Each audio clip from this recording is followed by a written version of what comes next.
We made it, ladies and gentlemen. We are here. You are here. I am here. I'll be joined by Jake in a few minutes. He'll be here. It's draft week.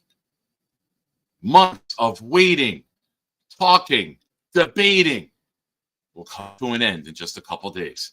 What will we have? Will we have a new tight end? Will we have a new offensive lineman? Will we have new defensive players? Will we have a new quarterback? No. But we're going to discuss all the possibilities. We are going to bring up a bunch of names. We are going to take all of your questions. And most importantly today, if you look in the description of this show, you will see that today, 420, our good friend and the creator of all the music on this channel, his album dropped. So I'm going to play a Blitz BK song right now. I ask that when you get a moment, go over, click on the link, support Blitz, show him how much we love him, help him out. It's 420. If you partake, spark one, listen to the music later on. Anytime you're sitting outside, it's getting nice out, got a fire pit out by the pool, play some Blitz BK music. It eases the soul. It puts the mind at ease. It puts a smile on your face and a cloud in your lungs. Ladies and gentlemen, it's Sunday Night Shine time. I am your host, Nick. Happy Easter to everyone who celebrates. Happy Sunday night to everyone who's here and who will be here. We have a very fun show planned for you. Stick around.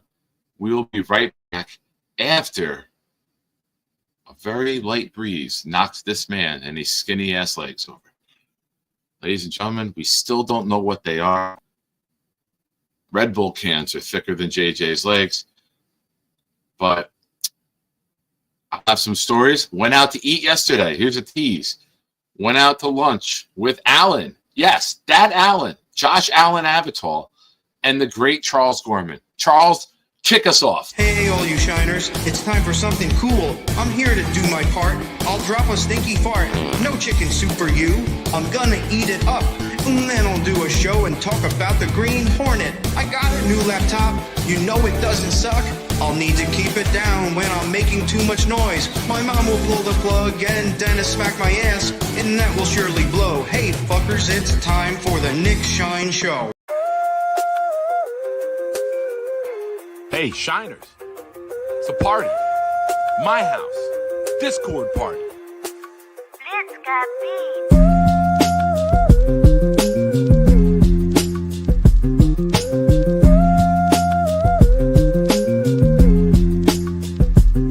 Yo, we at Sean's crib about to turn up. Music bumping, party jumping. Please someone fill my cup. We greet each other Merry Christmas. And let the jet suck while Bobby yells at scandal. Shut the fuck up.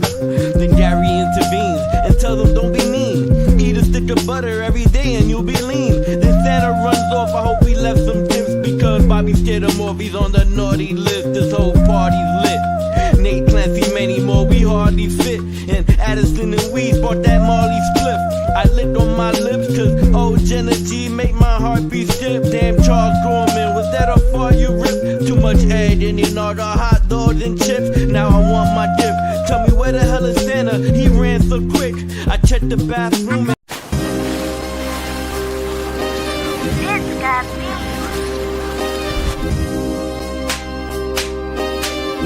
Gentry covered in bumble. any day, any night, we all shine, bro. First class shine time, the Nick Shine Show. Anytime on YouTube if you don't know. The Nick Shine Show, the Nick Shine Show. Dim the lights, but it's still bright as Nick time. Day or night, this is his prime, it's Nick Shine. Proud fan, well defined to get in line. Toe to toe with any show, he only got 9. The best show on YouTube, bro, is easy.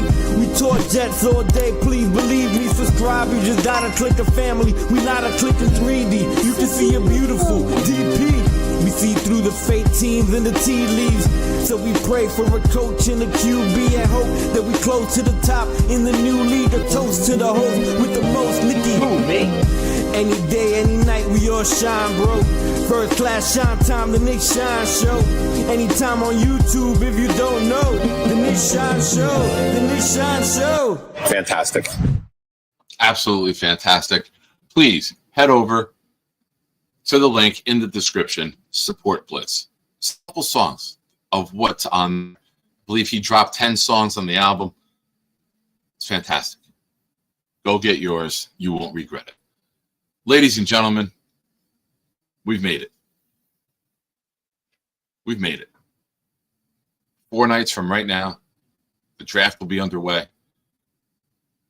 The Jets' new regime will be working the phones. They'll be taking calls. Will they be making calls? Is there a scenario with a player that falls that they might jump for?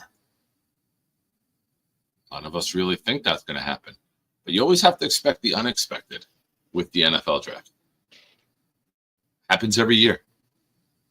Not maybe with every team. Some teams stay chalk. Other teams shock the world. Some teams jump up really big. Are the Pittsburgh Steelers looking to jump up? Does Genty go at number 4 to the Patriots, the place that I think he can go? I know they need linemen, but Mike Vrabel comes from a place where they had a really good running back. A lot of coaches who find some success like to stay with what they know and then add to that. He knows a good running game. He had Derrick Henry. Does he just go get Genty and say, let's just give Drake May a really talented runner and build a heck of a team around them? Does Genty fall? Do the Bears, the Cowboys, a surprise team jump up for the player? How far do the quarterbacks slide? Do the Saints, the Steelers? It's a lot of questions. A lot of questions. We know number 1 is pretty much a given.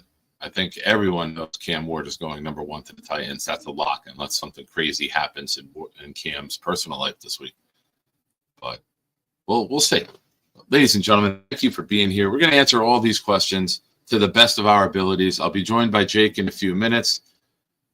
And then we will take the biggest thorn in my side in the chat, Nate, and we'll bring him on air as well.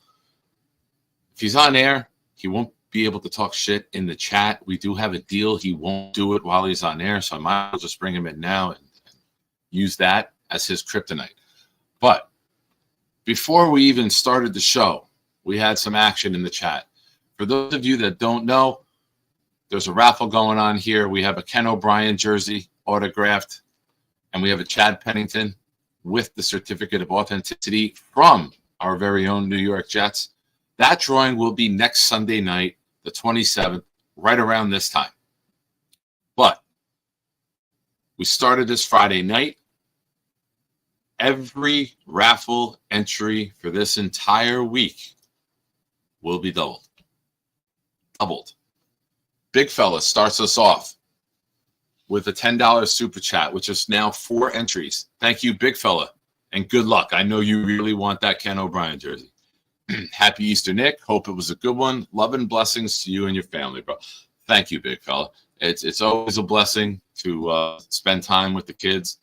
Went over to my sister's where my mother lives. We had dinner. Me and the ex split the day, so she got morning. I got night.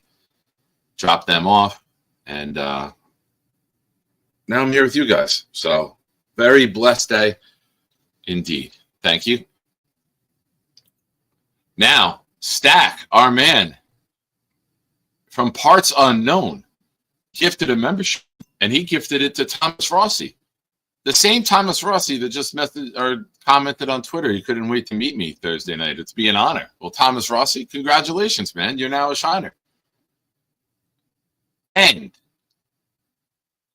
someone who is going to be my bodyguard, my protector, make sure that my mouth doesn't open too much and I don't get myself in trouble when Knob, Tom Ace, myself head down to Ocean City, New Jersey for a Shiner weekend draft getaway. The great Jay Graves. Yes, she's in charge. She's the bodyguard. She's the protector. She gifted 5. They went to Jimmy Jets, Red John, DJ Dirty Cooch. DJ Dirty Cooch. It's a good name. Orlando Vega and this, I can't see the Legend Boubet Midnight. It's probably from Quebec. The Legend Boubet Midnight. Awesome. Jay Graves, you are the best. Jay Graves, that got you 12 entries. So everything's doubled the whole week. Hope you saved your pennies. Throw them at me. I'm not worthy of your dollars. You can whip your pennies at me as hard as you can. And Bobby, I said pennies, not peonies. So put your pants back on. Alan Avital, Josh Allen Avital with a super chat. As if I win, I will donate the Ken O'Brien jersey to my new good friend, Charles the Legend Gorman, because we all know Marino was better. Got me at the plot twist there. Alan, thank you for lunch yesterday. It was a pleasure to sit down with you, talk football, life, everything. And we'll have some stories later on about that. Really good story. Really, really funny moment from yesterday. I hope Charles Gorman has come down from his diabetic sugar rush that he went on yesterday. I'll tell you a quick story from yesterday. We sit down. Charles Gorman comes up. Oh, hi, Emily. How are you? Take a root beer. She comes back the next time. Root beer is not even gone. There's still much that in root beer. Oh, Coca-Cola, please. All right, Charles. Jeez. What do I have to jab you with my insulin in a few minutes? Calm down, Charles. Now, this is lunch, not dinner. Charles then says at dinner, oh, yeah, I'd like to see the dessert menu, please. Gets a hot platter with a brownie in it with ice cream on top, takes the cherry, eats the cherry first, and then just shovels the dessert in.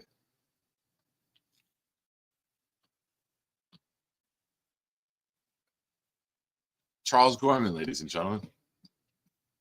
He was a trash compactor with food and drinks yesterday. But Alan, thank you again. It was a pleasure. And like we both said, until next time. It's very cool seeing you with your family up here in New Jersey. I know we will get together another time. Jay Graves, did he tie the cherry stem in a knot with his tongue? You're going to have to wait till the train ride on Thursday and find out about Charles Gorman's tongue. Because, yes, you will be on the train ride with myself, Charles, Knob. It'll be fun. It'll be a good time. Cannot wait. Cannot wait for Thursday. It's going to be a good time. Our man, Purple Belt Mike, speaking of Charles Gorman, the hero who walks among us, Purple Belt Mike. You have 4 entries, Mike. 4. They're doubled the whole week.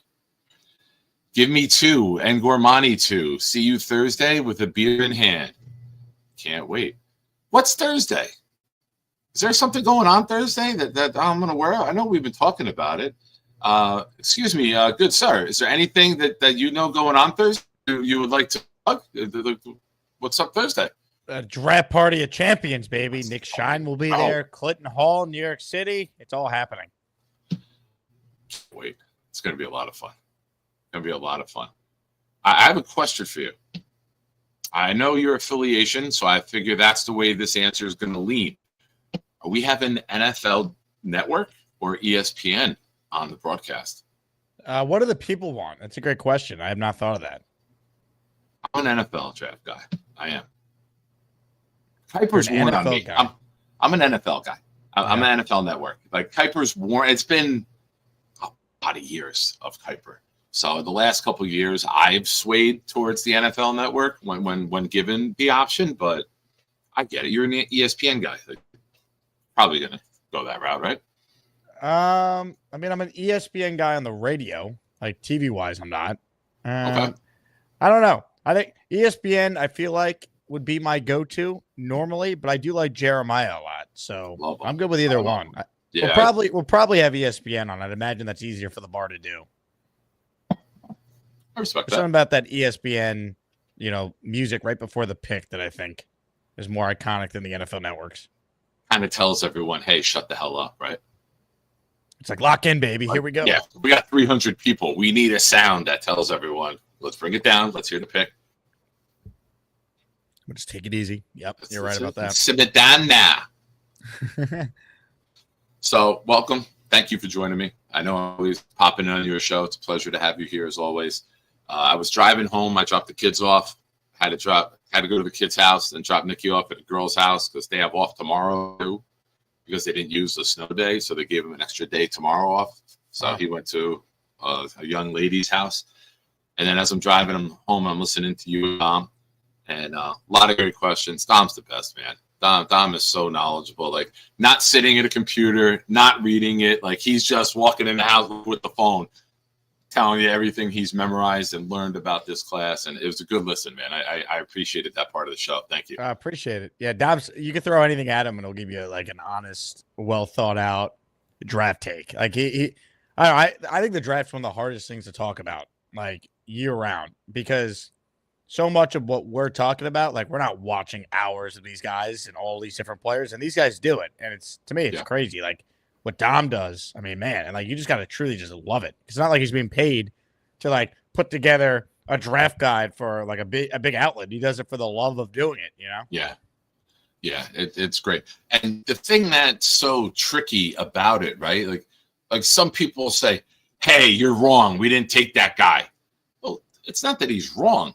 He's giving his breakdown of the players like any scout would, right? And Dom's at the level now with going to Mobile. He's a scout, basically. Mm-hmm. And he'll break down the player. He'll see their strengths. He'll see their weaknesses. He could see how they fit, what schemes they fit in based off. But that's where the big thing comes, right? A coach can then say, I like this guy's skill set. It might not fit exactly what we need. And that's where like the curveballs come, right? It's like, no, but we can make him fit here. We can coach him up. We can change it. We can build it to fit what he does for any of the positions. So there's 32 different general managers with 32 different visions. No scout breaking it down is going to match all of those guys together. So like you said, the dedication, hard work, the time, the money he puts into it with traveling, it's much appreciated. And shout out to Dom, because Dom is an absolute tremendous person and member of our community, man. Nothing but big love for Dom. Amen. We got a great community of people that like love the draft. Like Connor Rogers, I think, is one of the best analysts out there nationally, and he's a diehard Jet fan on SNY. Yeah. There's a Jet podcast with Joe Caporoso that a lot of people love in Badlands. Like the Jet fan is very lucky for the amount of options we have year round for whatever's going on with the team. Yeah, we really do. I'm not following other teams and their YouTube networks, but the choice, everyone always says nobody has the community of content creators that Jet fans do. So shout out to us. Shout out to the whole community, and everyone who supports it, because you could want to talk a team all you want, but if the chat's not there, nobody knows, right? So the fan base being as diehard that they are, showing up show after show after show, day after day, 12 months a year is just tremendous. So shout out to everyone. Dan Philcox here with the member for 8 months super chat. What's up, fellas? Excited for the draft. My birthday is the 27th. Fried is a dog. Judge got screwed. Oh, Freed is a dog. Judge got screwed. Go Yanks. Go Knicks. Big W. Go Asmaniacs. Go Shiners. Hell yeah. Well, let me throw that at you. I get the Gotham Sports app downloaded on my brother-in-law's TV. Turn it on. First thing I see is Judge's home run, which looked about 10 feet fair. How do you not upgrade the foul pole for regular season games? How do you not get one big enough? number one to solve that issue, right? You'll see that. Watch. You'll see that within a week. They'll have a higher foul pole there now. They go to commercial. They come back. One hit. What the fuck is that? What is this? And then Michael K explains it. Give me your thoughts. I saw your tweet. Give me your thoughts. How's that even possible to change innings later? I've never seen anything like that, where innings later in a commercial break, you change the call. That to me was wild, inexcusable. Thankfully, it ultimately, I guess, didn't matter because Fried did give up a hit. But who knows, like, your mentality as a pitcher, maybe it's a little different if you are still protecting that no-hitter. I actually don't think he would have been able to finish with his pitch count and this so early in the year. I think Boone would have pulled him, but it's unfortunate. You would have at least liked to have seen it. And then the Judge home run, I mean, there's so many angles, clear as day, where it's clearly a fair ball. How they got that wrong after replaying it is mind-boggling. So if Judge hits 62 this year, in my eyes, he hits 63. That's how I'm looking at it.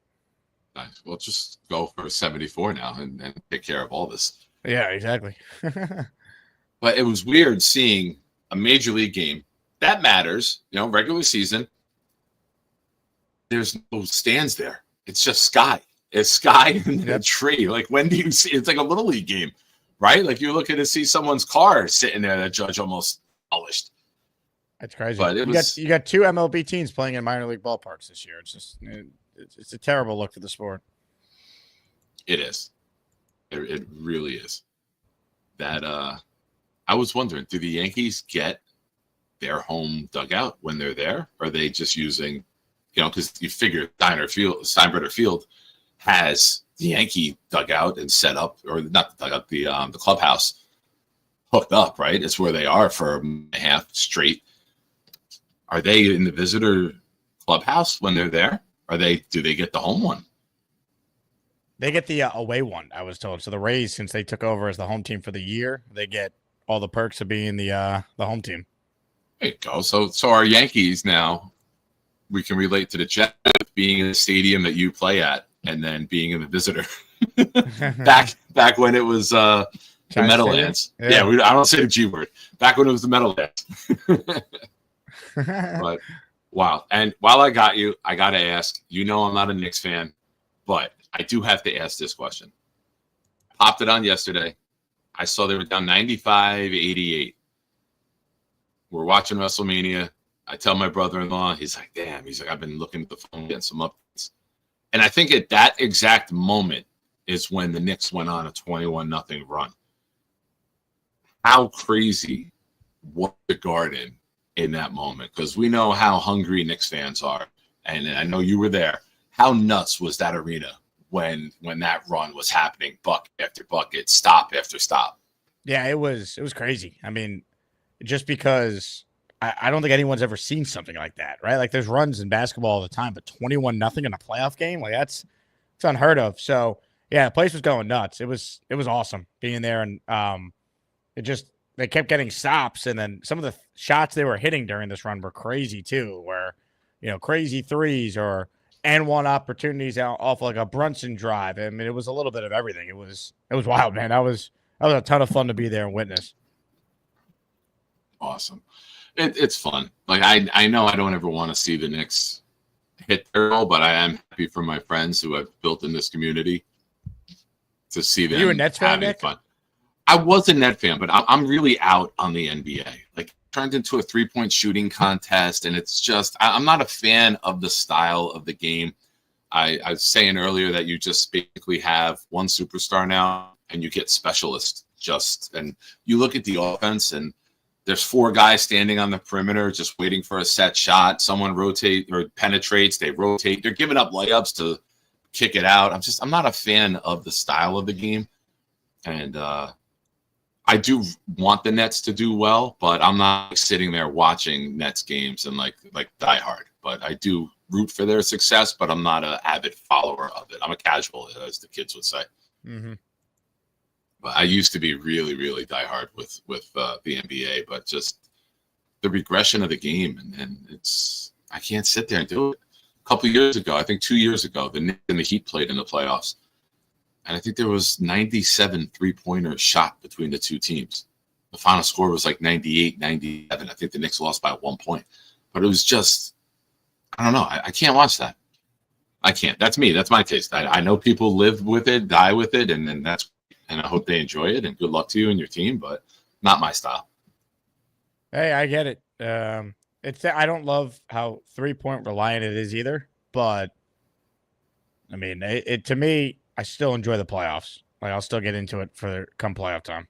Yeah, I'll Bleacher Report watch. I'll look at the scores. I'll see what's going on, but I'm not going to sit there and view an NBA unless Nikki's with me. He's like, Dad, can we watch this? I don't tell the kid no. You know that. He asks for something, sure. You're a family man, a good family man, as Charles Gorman would say. Now, before you came in, did you hear about Charles yesterday at lunch with Alan? No, I didn't realize that you were going on before me. I thought, was I late or I came at the right time? No, I wanted to do the opening okay. and then bring you in.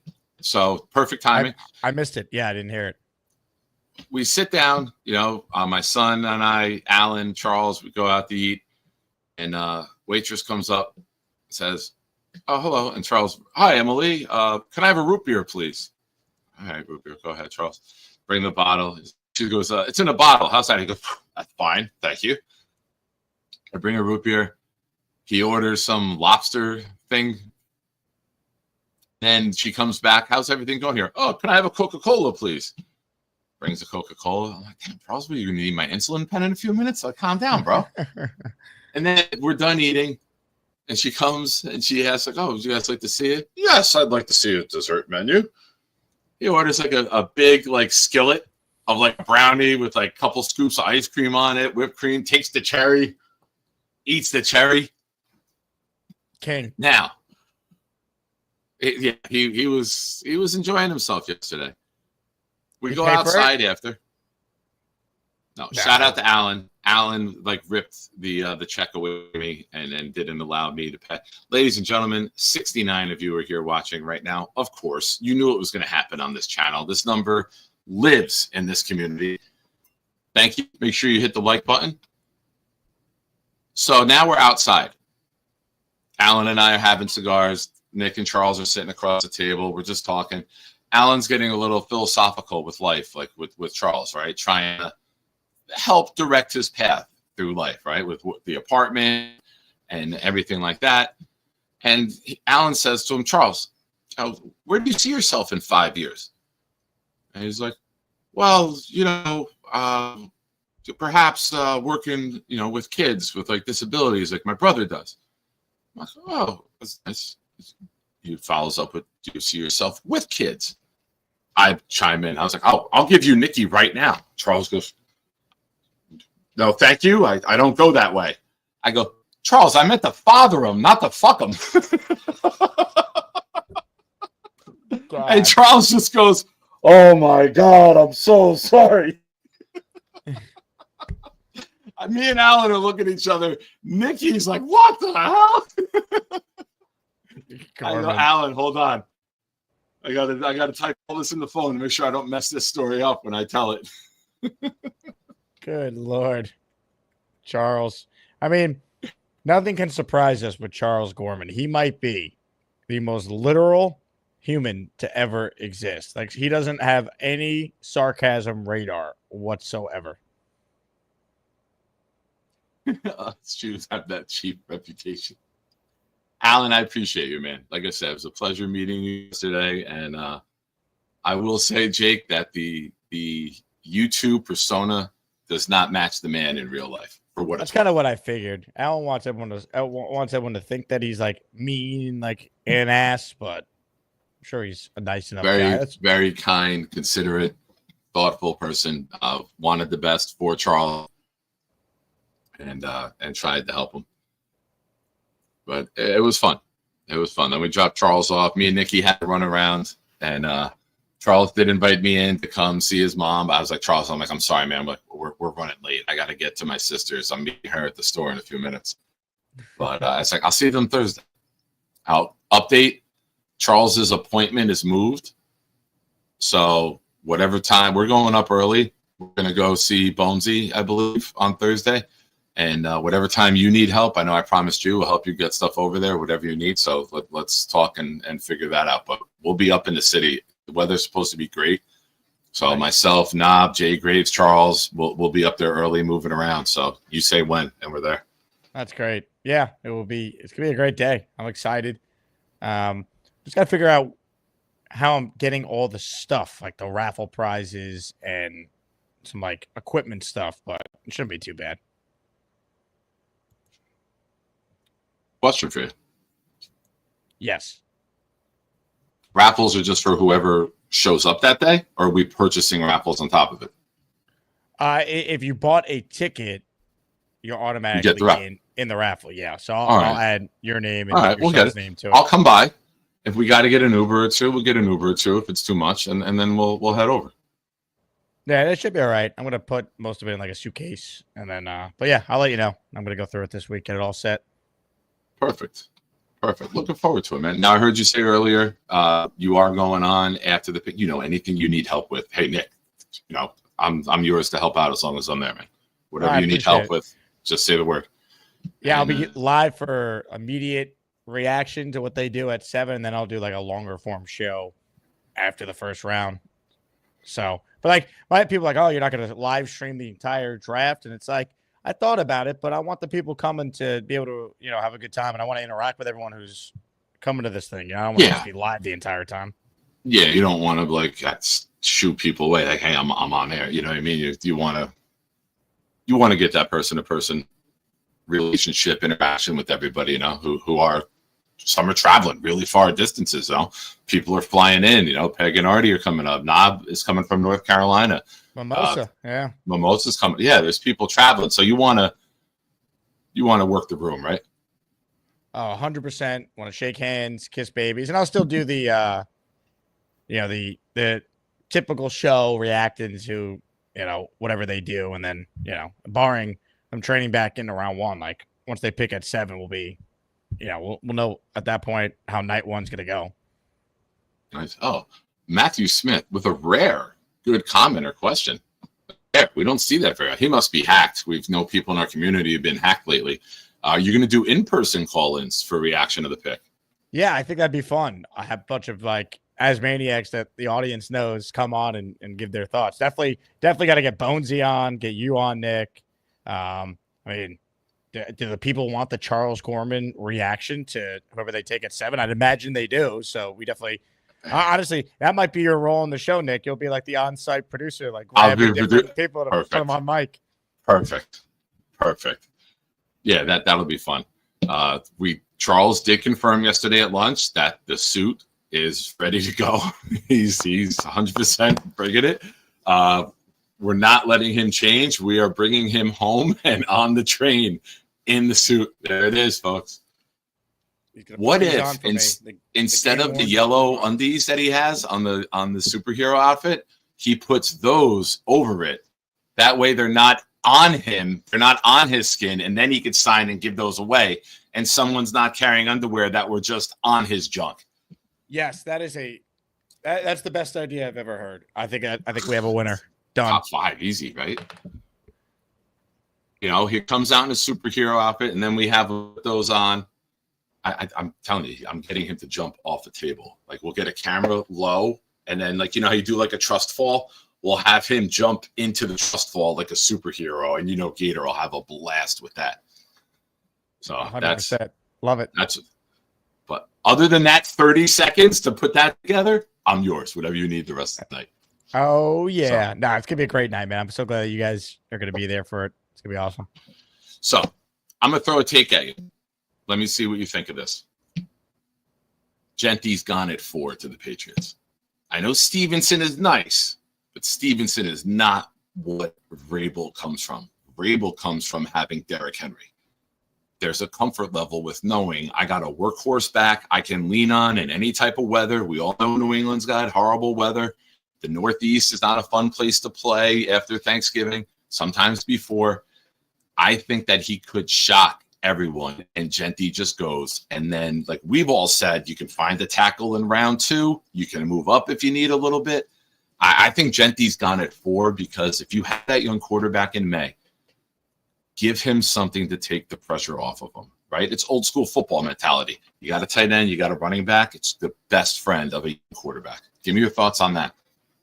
That would surprise me. I don't disagree with some of your logic. I just think it's kind of like the Saquon Barkley example, right? Like Barkley was great, but he never had the offensive line to really truly be great with the Giants. Then he gets to Philly, and the rest is history. Like New England needs so many offensive linemen that I personally would be surprised if they took the running back before they took a trench player. I agree. It makes sense, but comfort level is what has me thinking, I wonder if he goes. If he doesn't go, what do you think happens from there? If he doesn't go to New England, I think Genty is the most intriguing prospect of the draft. Am I back? Am I frozen? You're very laggy, but I see you fine now. You're clear. All right, let me close a couple things. All right. Did you hear my question or no? I only heard part of it. We were talking about Genty in New England at 4. All right. If Genty doesn't go at 4, for me, Genty is the most intriguing prospect to watch in this draft with where he goes. Does anyone jump? What's your thoughts of where he could possibly fall if New England does not pull the trigger? Well, it seems like the Raiders have been mocked Ashton Genty more than any other team in the top 10. So I could see him there. I think Chicago would make a lot of sense for him too. I mean, you want to kind of your logic with Caleb Williams that you were talking about with Drake May, and now apply it to Caleb Williams, but also know that the head coach of Chicago is Ben Johnson, who was there when they drafted a running back in Gibbs higher than anyone thought that year. And they're a lot further along with their offensive line than New England is, because look at the moves that the Bears made in free agency and the trade market to get some starters there that are way better than what they've had. So I think he could go at 10. I also wonder, is anyone going to trade up for him? Like Dallas has been rumored to be in on maybe a running back. Would they come up for Genty? Like if he's there at 7, could the Jets find a trade partner in Dallas? It's a huge Dallas move, right? Names over logic. It'll sell merchandise. It'll create interest. They'll be talking about it. It'll be headlines. It's a Jerry Jones move. 100%. I guess I could see it. I still think 6 is probably my guess on where he ends up, but it wouldn't shock me if he slides a little bit just because of the position he plays. Makes sense.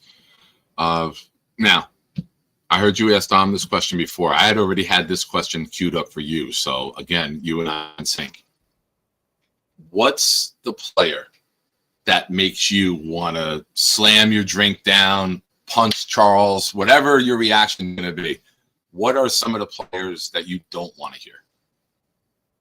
Ooh, Stewart, Genty, Sanders. I feel like those are like the 3. I don't want a quarterback, so throw Dart in there too.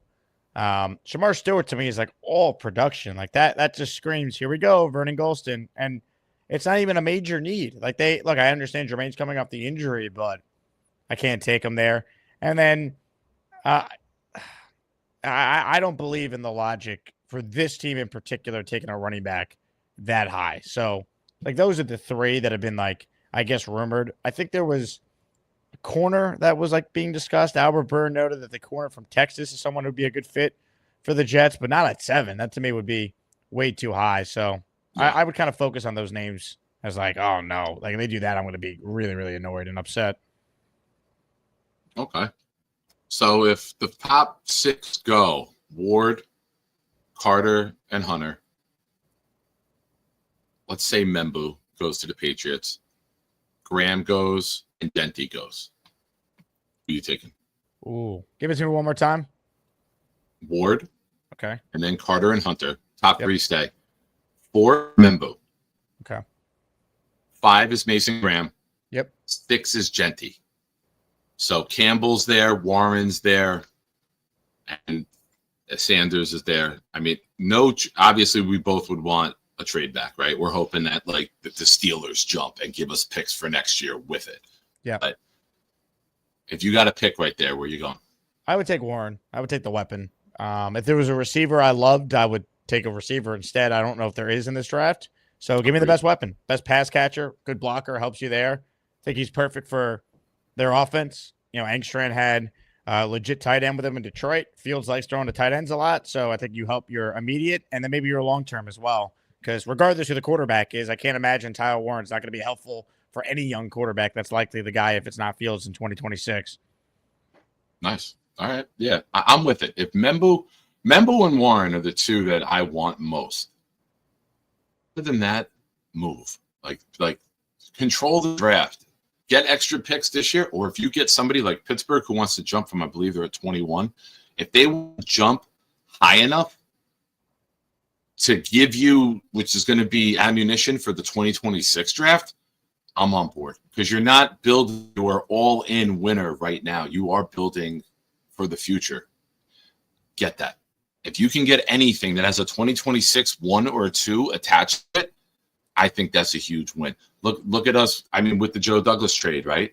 We got a future 3 with a trade back last year in the draft, and it helped because we lost that 3 this year. So now we still have, we gave that away, but we still have our 3. We had a second 3 to work with and go get Devontae to try to create something last year. So a trade back and a future pick is the greatest way to monopolize the draft.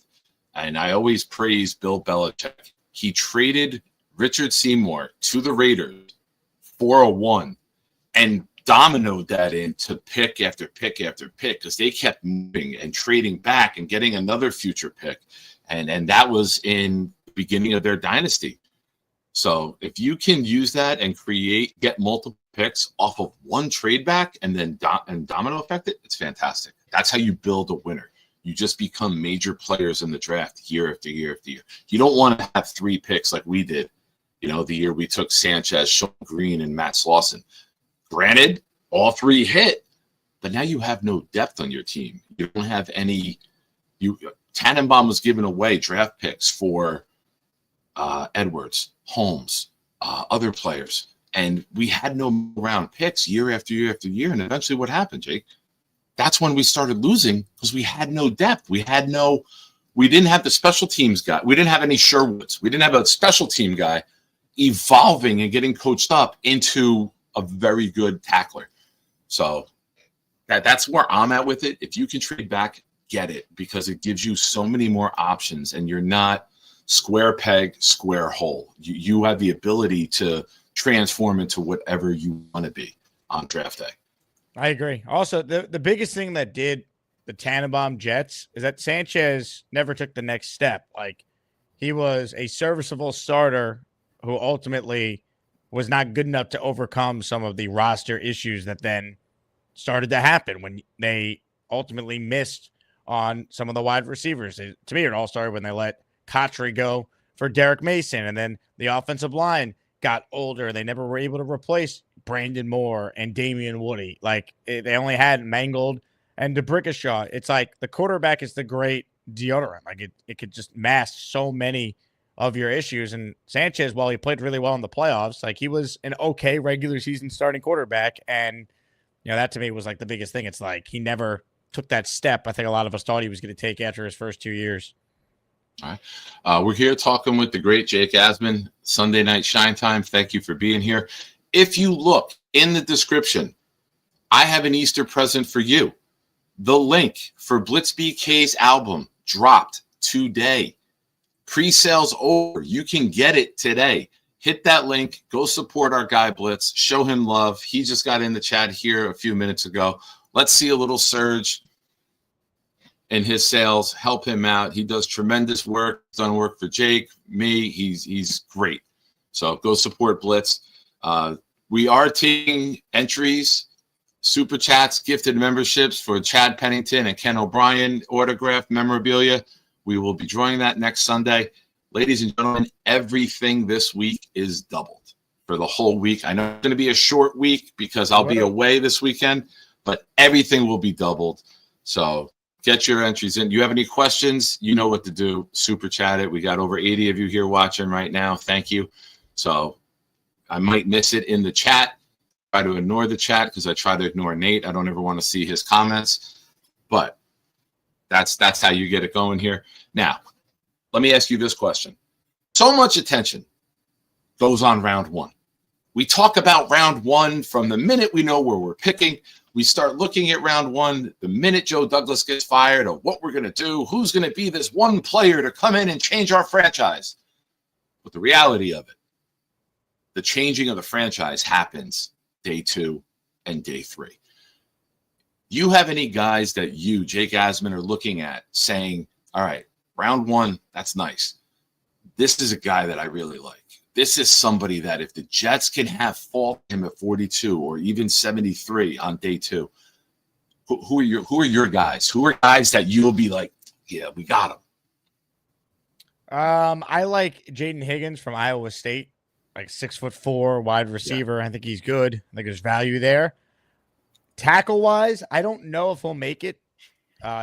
Connerly from Oregon, to me, is intriguing.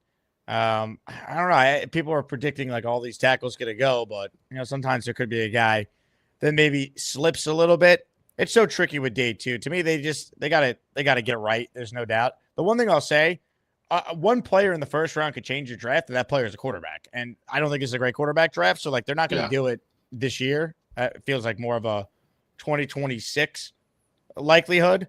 Emeka Egbuka is probably not there for the Jets in day 2, but I think he's going to be like the T. Higgins of this draft class if he goes in the second round. I think he could still shock people and might be the first receiver off the board. I like Egbuka a lot. I know he was ranked mid-round 1 last year if he came out. He decided to go back to school. And I think his skill set is what teams are looking for in this day and era in the NFL, right? Like gone are the days of like the big outside, slow, slant guy like a Keyshawn who went 1. You want those guys who have the footwork and the agility, ability to shake and bake, get open in short, quick windows.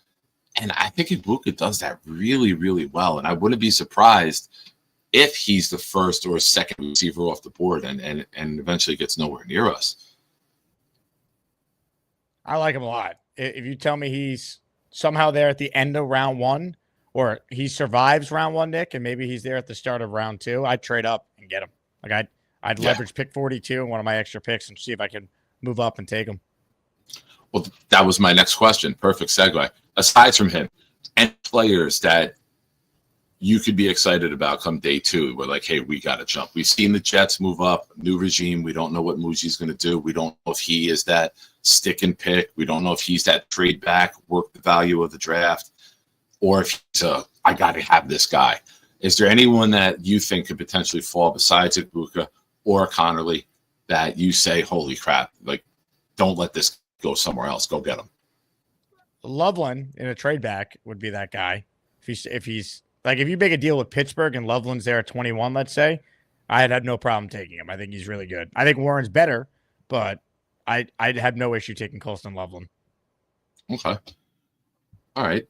Now, I'll give you my dream scenario. My dream scenario for the Jets is a double trade back.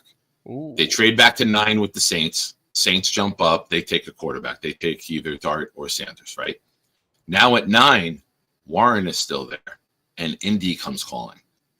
So you trade back twice to only drop 7 spots. Like that to me would be Muji saying, hey, this is what we're going to do. We're going to stockpile draft capital. And then if you're doing those 2 trades, you're more than likely getting the scenario that I really want, which is a pick in 2026. But that's my draft. Now, I don't have I need that player at that point. But is there any draft scenario that you have that this is my dream? Ooh, the combination of a Warren and Higgins 1-2 would fire me up. I want them to go offense with their first 3 picks. I want them to take tackle, tight end, receiver. You could tell me the order is whatever you want to make it, but I think this is a draft that should be heavily focused on offense. It is a deep defensive tackle class. So unless I'm getting Mason Graham, I don't want to take a tackle that early. I think I could find a starting level player on day 3. That's how deep it is when I go through Dom C's draft guide and I look at all the grades he has on second and third round guys. That there's like 15 guys that he has in that category. It's a lot. So with that said, if you tell me they come away with offensive players with their first 3 picks, it makes sense to me because I could find a DT on day 3. And I Yeah. just have a lot of faith in Aaron Glenn and Steve Wilkes that they're going to get this defense that already has a lot of talent existing on it. They're going to get them to play better. Like, this defense still has Quinnen and Quincy and Jamie and Sherwood brought back, and Jermaine's going to be back this year. And McDonald had 10 sacks last year. And I think Sauce is going to be closer to what we saw his first 2 years, plus Michael Carter. Like, there's so much talent already on the defense. I'm not saying you ignore it completely, but if we all want Justin Fields to maybe be our guy, let's put him in the best possible chance to do it, and let's address the offense early and often with 3 picks in the top 73. Absolutely. And if he's not the guy, you're doing something that you only done one time in the history of the Jets. You're bringing in a quarterback in 2026 with a built offense. You're bringing in a guy with all the pieces primarily in place, and then he can do something that Sanchez did, right? Succeed from day one. We had the best offensive line. We had the best running game. We had weapons. We went and traded for them. We had Edwards, Holmes, Keller. We had everything built for Sanchez to succeed. And then we tore it down after 2 years. You know, we lost the linemen. We lost 3 of our top 4 receivers in one offseason. But go build now. If Fields hits, tremendous. That's great. The offense is in place. You keep accelerating it. You keep evolving it. You keep building it. If not, and you got to go all in for quarterback, he's coming into a set structure where he can hit the ground running, and he's got everyone there that he can lean on, right? Like, for example, we get tight end and we get wide receiver, right? We have 1-2 wide receiver. We have a number 1 tight end with backups in place. We have possibly Braylon Allen and Davis with another running back getting added to the mix if we lose Breece Hall after this 4th year, if they let him walk. You have 2 tackles. You have the center. Do you sign ABT? Do you extend Simpson? You just have to build your guard back up if worst case scenario, you lose both of those guys after next year. It's a lot of things in place for a young quarterback to come and do well with right from the jump. So I'm with you. Get as many solidified players on the offensive side of the ball. The defense, with all the names that you just read off, the meat is in place. We need the potatoes. We need the gravy. We need a little bit of the sides just sprinkled around. But you got an all-pro defensive tackle. You got an all-pro linebacker, an all-pro corner. You got 2 double-digit sack guys at the end. You got a guy on the rise with Sherwood.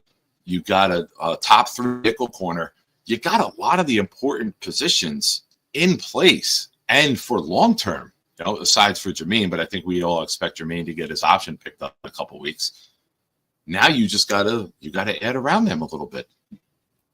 So it's a very pivotal draft. It's as pivotal draft that you could have without having to get the quarterback, right? They have to set a tone for what this regime is going to be. Like the Mekhi Becton draft, there's no one left from that draft class that's on the current Jets. And the Becton mistake in particular, they were chasing it for years after the fact. That's why they needed to try Dwayne Brown. That's why they needed to try George Fant. That's why they needed to then draft Olu after they already signed Tyron Smith and Morgan Moses, because there were no good options. And you needed to protect a 40-year-old quarterback last year was the thought process. So in theory, that cost them a chance to take a receiver like Brian Thomas Jr. or Brock Bowers, who was the other player that they were considering, because they had to get the offensive tackle in place. So like the mistake you make here could be something that you're chasing for years to come. It's why you got to get it right. And that first pick is so important because it kind of sets the message for the regime here. So get it right. Don't take any projects like Shamar Stewart in the top 7. Yeah, I don't think you can. I think Stewart will be a very good player. I do like him, but I like the needs that we have more than I like taking a player that we already have 2 good players at, right? Like if this was last year's draft and you just lost Huff and you traded away JFM, I could maybe be talked into it because we didn't know what Will McDonald would be in a full-time situation.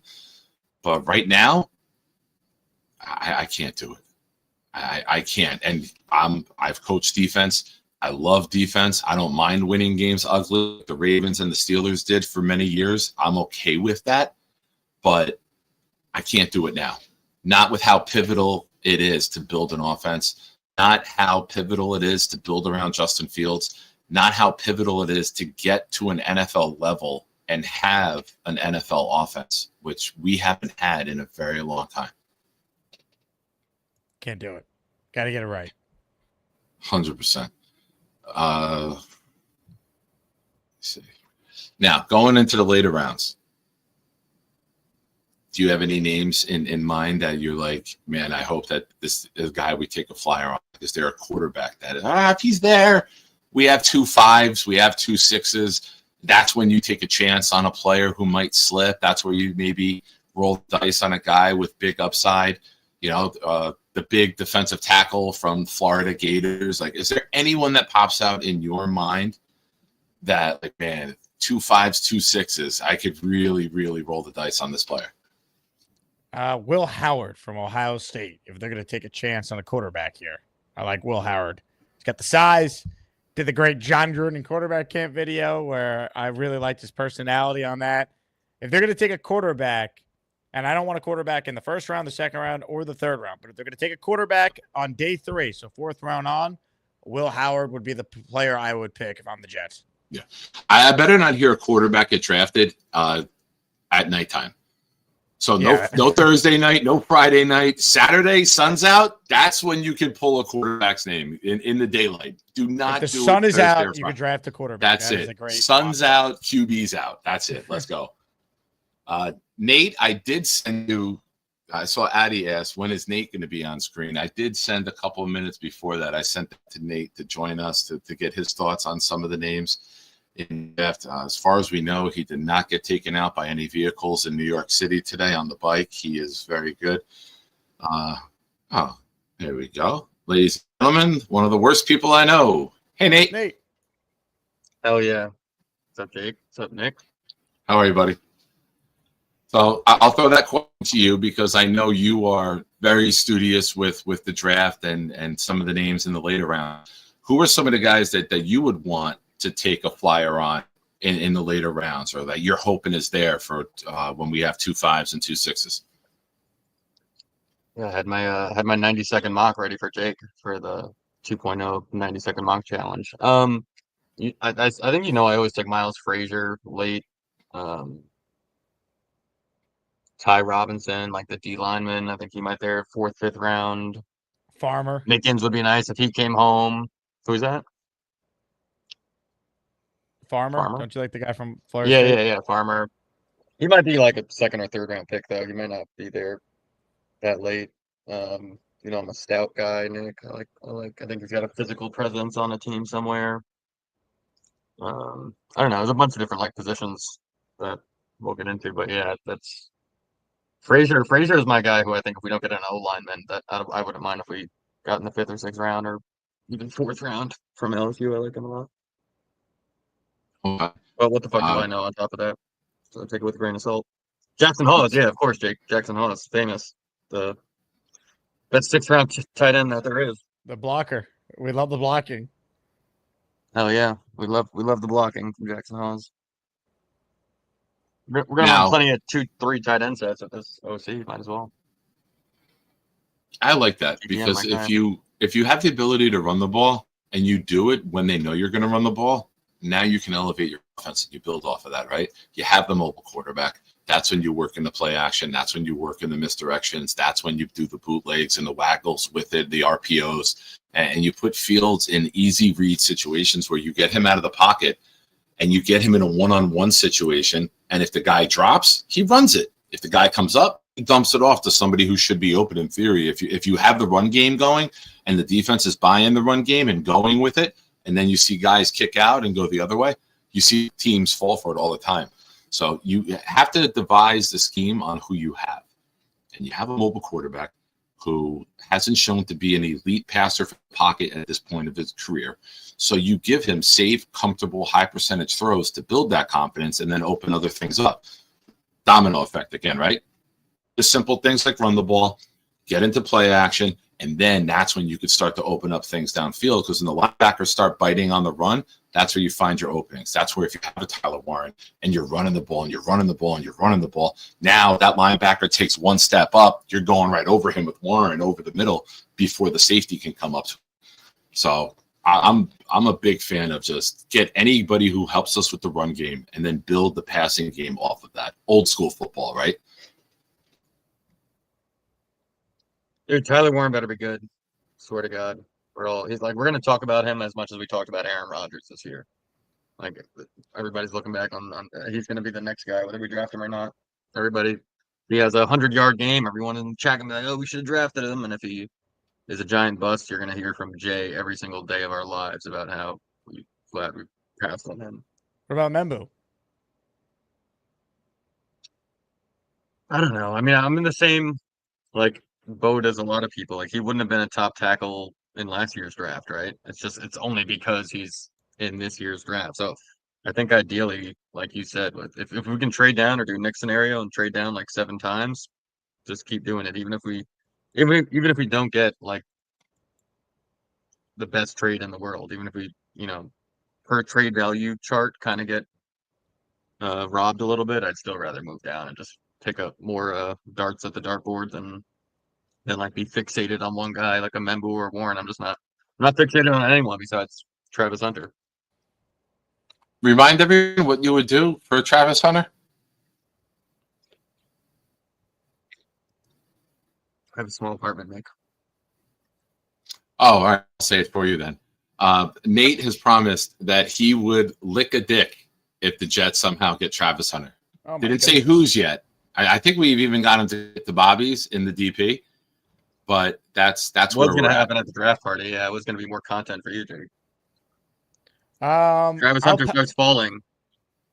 Now I'm rooting for in the fall, but you don't have to be licking any male genitalia at the event, Nate. Don't worry. You could do it outside after. I'm still on board with this commitment. I want to watch this. Yeah. Yeah, we do have GPM in the chat. And what happened? What did he say? I missed his one-liner before he left. I don't even know what he said. I don't know. Something about he wants to watch this. We're not doing it now on your show, Nick. That would get you banned if Jake and I practice that on Maybe he's resetting show. his internet because he was lagging. Maybe he's resetting. He's back. StreamYard, man. I don't know. My whole browser just goes black, starts flashing, so I gotta close it and reopen it. But Nate, good luck to you, man. And I want to see the sweat build up on your brow as Hunter does start to fall. Maybe I don't think he goes past 3, but it would be great to watch you panic if he does fall that far. And also, I know a guy who may be into not him. Maybe we could pull up. Really made his presence felt in the chat since I've arrived. Shout out to GPN. GPN. Nate, I asked Jake this before. I'll ask you, even though I don't value your opinion or thoughts on anything in life. What's your perfect scenario for the draft in round 1? Player, trades, like besides Hunter. We know that. We know the length she'll go. Yeah, Travis Hunter 1, trade back 2. Anything that would cause absolute chaos at the draft party 3. And then 4, again, I don't I'm gonna say something wild, but I don't. Membu is fine, right? We'd have a tackle, but it's he better be solid. He's a top 7 pick. He better be like not Tristan Wirfs, but of that ilk. And Warren, don't even get me started. He better be Gronkowski if we draft him. So it's I would have such high expectations for both players. If we drafted Ashton Genty, he would just be a really great running back for us. You know what I'm saying? So I'm not saying I want that or whatnot, but I would understand Aaron Glenn's vision or what it's all right, we're moving on from Breece Hall. We're going to have Ashton Genty and whether it's Justin Fields or whoever the quarterback is next year, but we'll have what they see as a Saquon Barkley-esque type running back if they take him that high, right? People are saying they could be gone at 5, but if they take him that high, it's okay, this is a major pivot in our offense and what's going on the next 4 years. So I think that's also aligns with number 3 of causing chaos at the draft party. I think Jake is one of the people who said he would freak if we drafted Genty, but I would understand where they're coming from. And at the same time, it's not a draft where it's wow, you passed on Malik Neighbors for this, or you passed on Garrett Wilson for Genty, or you passed on Sauce Gardner. It's everyone's a bunch of blah according to everyone, right? So, yeah. Okay. Jake, have you ordered the pitchforks yet for the draft party in case something crazy happens? Are we getting a day of? Are I'm we not going trying on to Amazon? manifest it, so I have not. I'm trying. All right. All right. I'm hoping things go smooth. Honestly, if they traded back and took one of these players we talked about, that wouldn't excite us. I'd be able to stomach it a lot better. Depending on what the trade back was for. I don't want Genty, but if they move back to 9 and he's there, like I could stomach it a lot better. Here we go, Jake. There we go. I'd love to hear that. I'll present this. If they do take Genty, now you have to move. You move Brees Hall, right? You move him for day 2, right? You absolutely make that move. You're lowering the value of Brees because now teams know that you got to get off of him. But you don't move him before the pick because you don't guarantee you're getting Genty. So you're kind of painting yourself into a corner here with it, and I don't think that's a very smart way to start. I think that, granted, we haven't played a game yet, and there's still a lot of things to be determined and proven to us. But I think you turn the fan base, a large majority of it, very quickly. If your first big thing was getting rid of Rodgers, but now you're getting rid of Brees. You're getting rid of a 23-year-old running back that a lot of us have seen him make ridiculous plays when given the ball. And the catch in Tennessee, the screen pass over the middle in the Giant game where he caught in the middle and just outran everybody up the sideline. Like, we've seen this guy make plays. Why can't we keep him and devise a scheme for him to get the ball in space more often?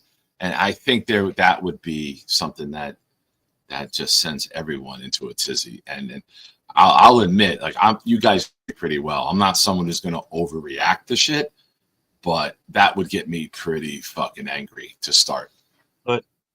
But here's the thing, like, if you're taking Genty, it's in my eyes, when I was saying what I said, it was because he's the best player and most impactful player, Nick. That's what I was saying. It's not like it's because all these other guys are black, right?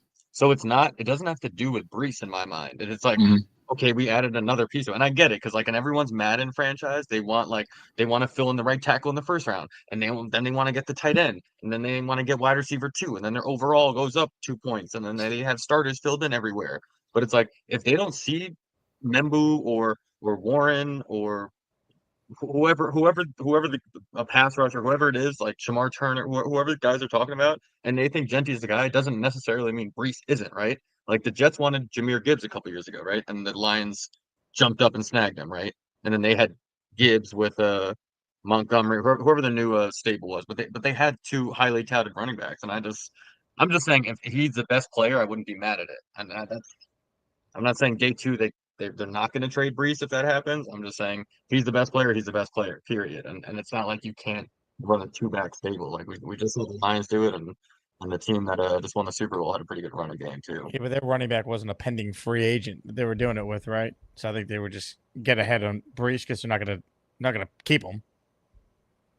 No, I know. I'm just saying, like, you can run, like, if they have this thing, you can have a 2-headed attack with Genty and Brees. And it's not the craziest thing in the world. It's not like we have Genty, now we have to trade Brees. So Genty and Braylon Allen, 1-2 piece. Dude, I'm all over Isaiah Davis, my guy. Yeah. I like him a lot. Shout out to our guy Addison. Says shout out to the awesome guys wearing blue and orange. Hi, Nick.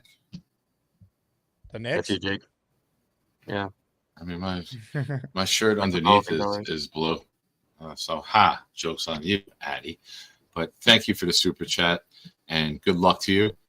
There was a question I saw I wanted to get up. Jake, I know you don't say this on the channel, but I give you the green light, my friend.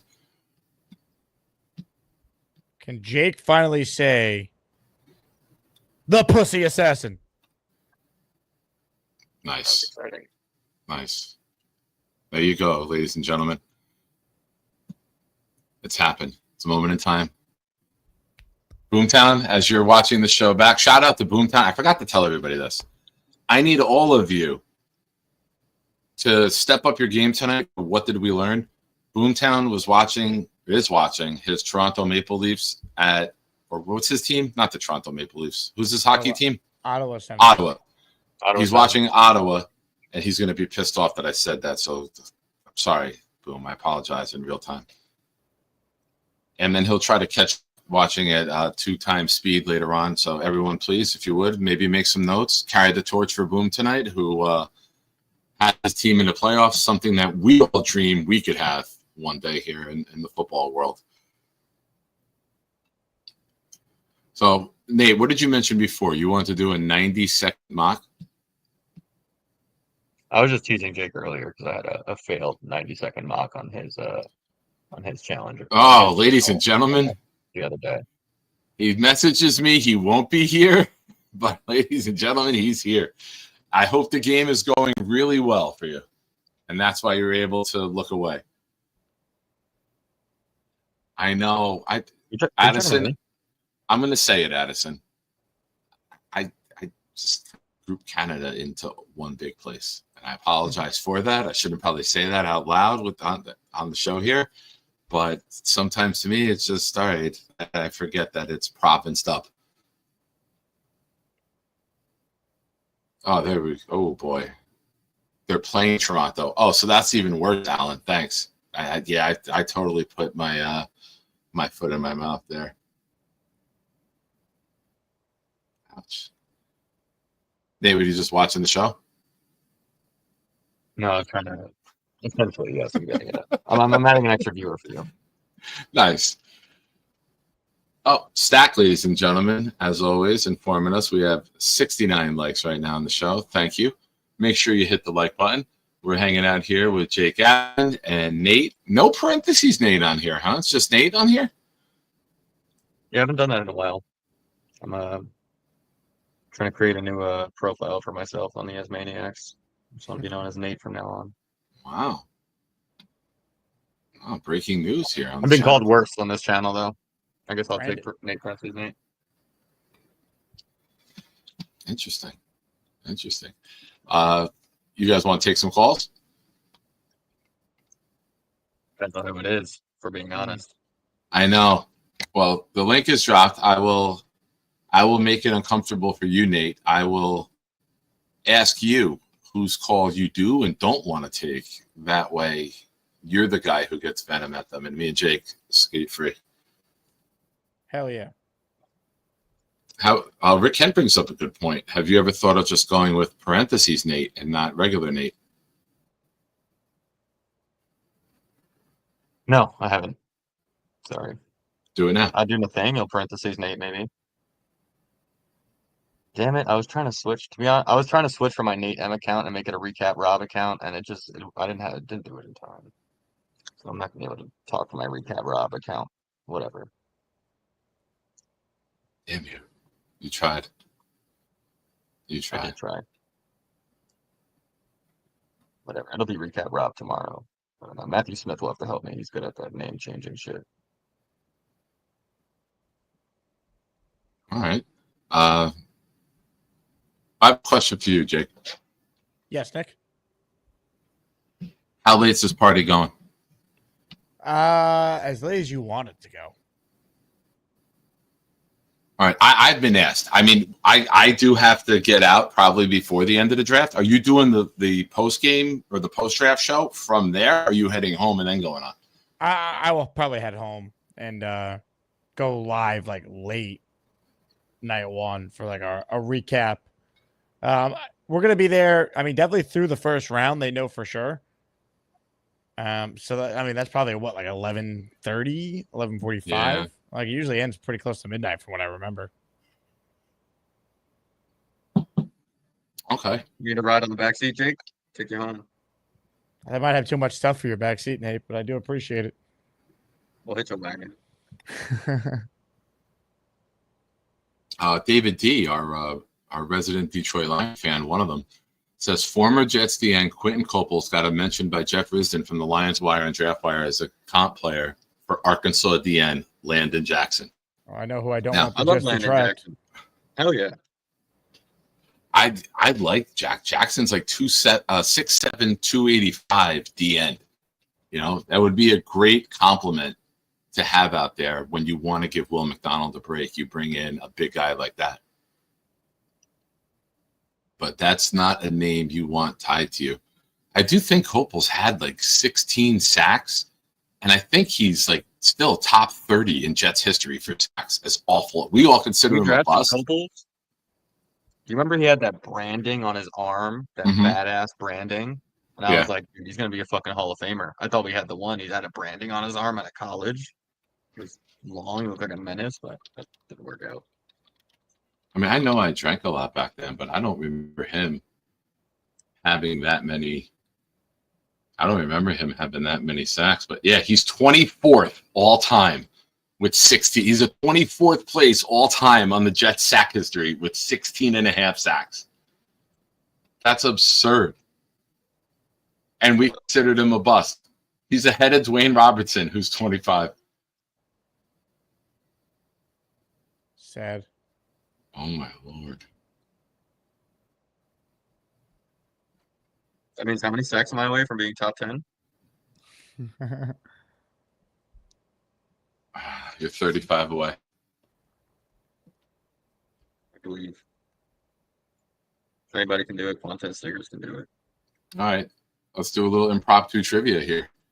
Can you name the top 5 guys all time on the New York Jets sack list? Sean Ellis.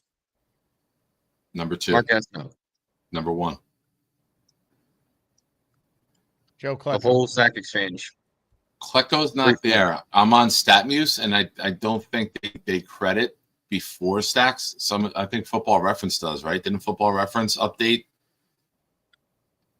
Yeah, Football Reference should have all the sacks. EPC with a good one. John Abraham.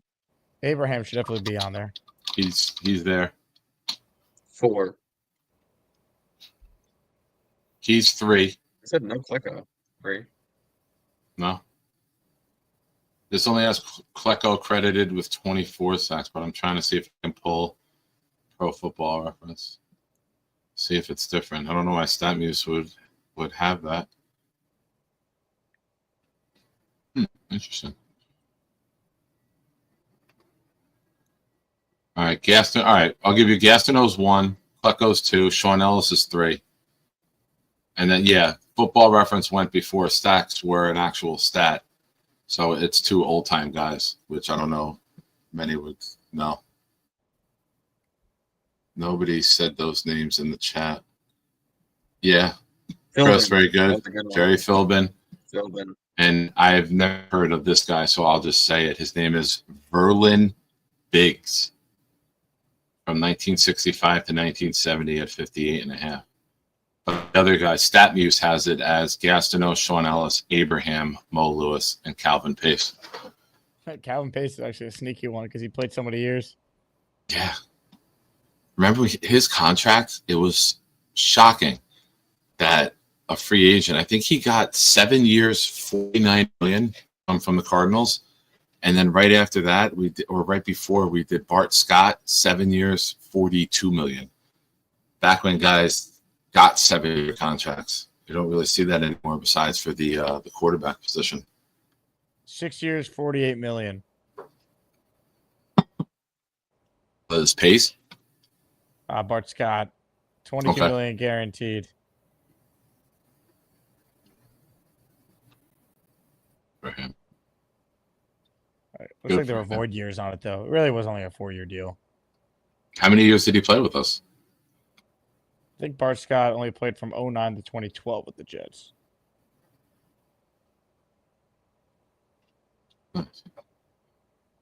Yeah, that's how bad it's been. That Calvin Pace. Yeah, that's rough. That's rough. All right, back to draft talk. Mr. Nate. Yeah.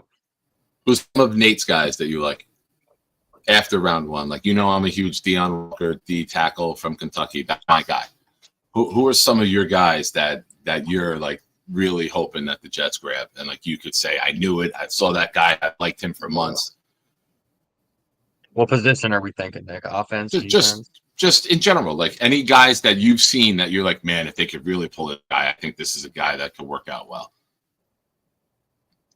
I like Billy Bowman a lot. I think someone mentioned when we're going to get a safety.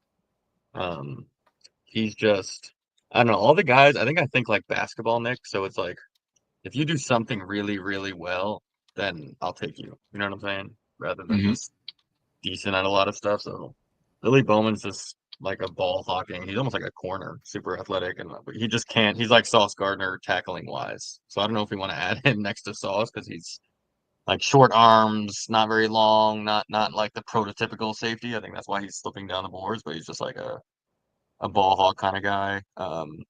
Earlier, if you're talking safeties, I guess I like everybody's talking about Winston. Winston Jr. Have you heard that name at a Penn State? He like tore Yeah. his ACL last year, and he was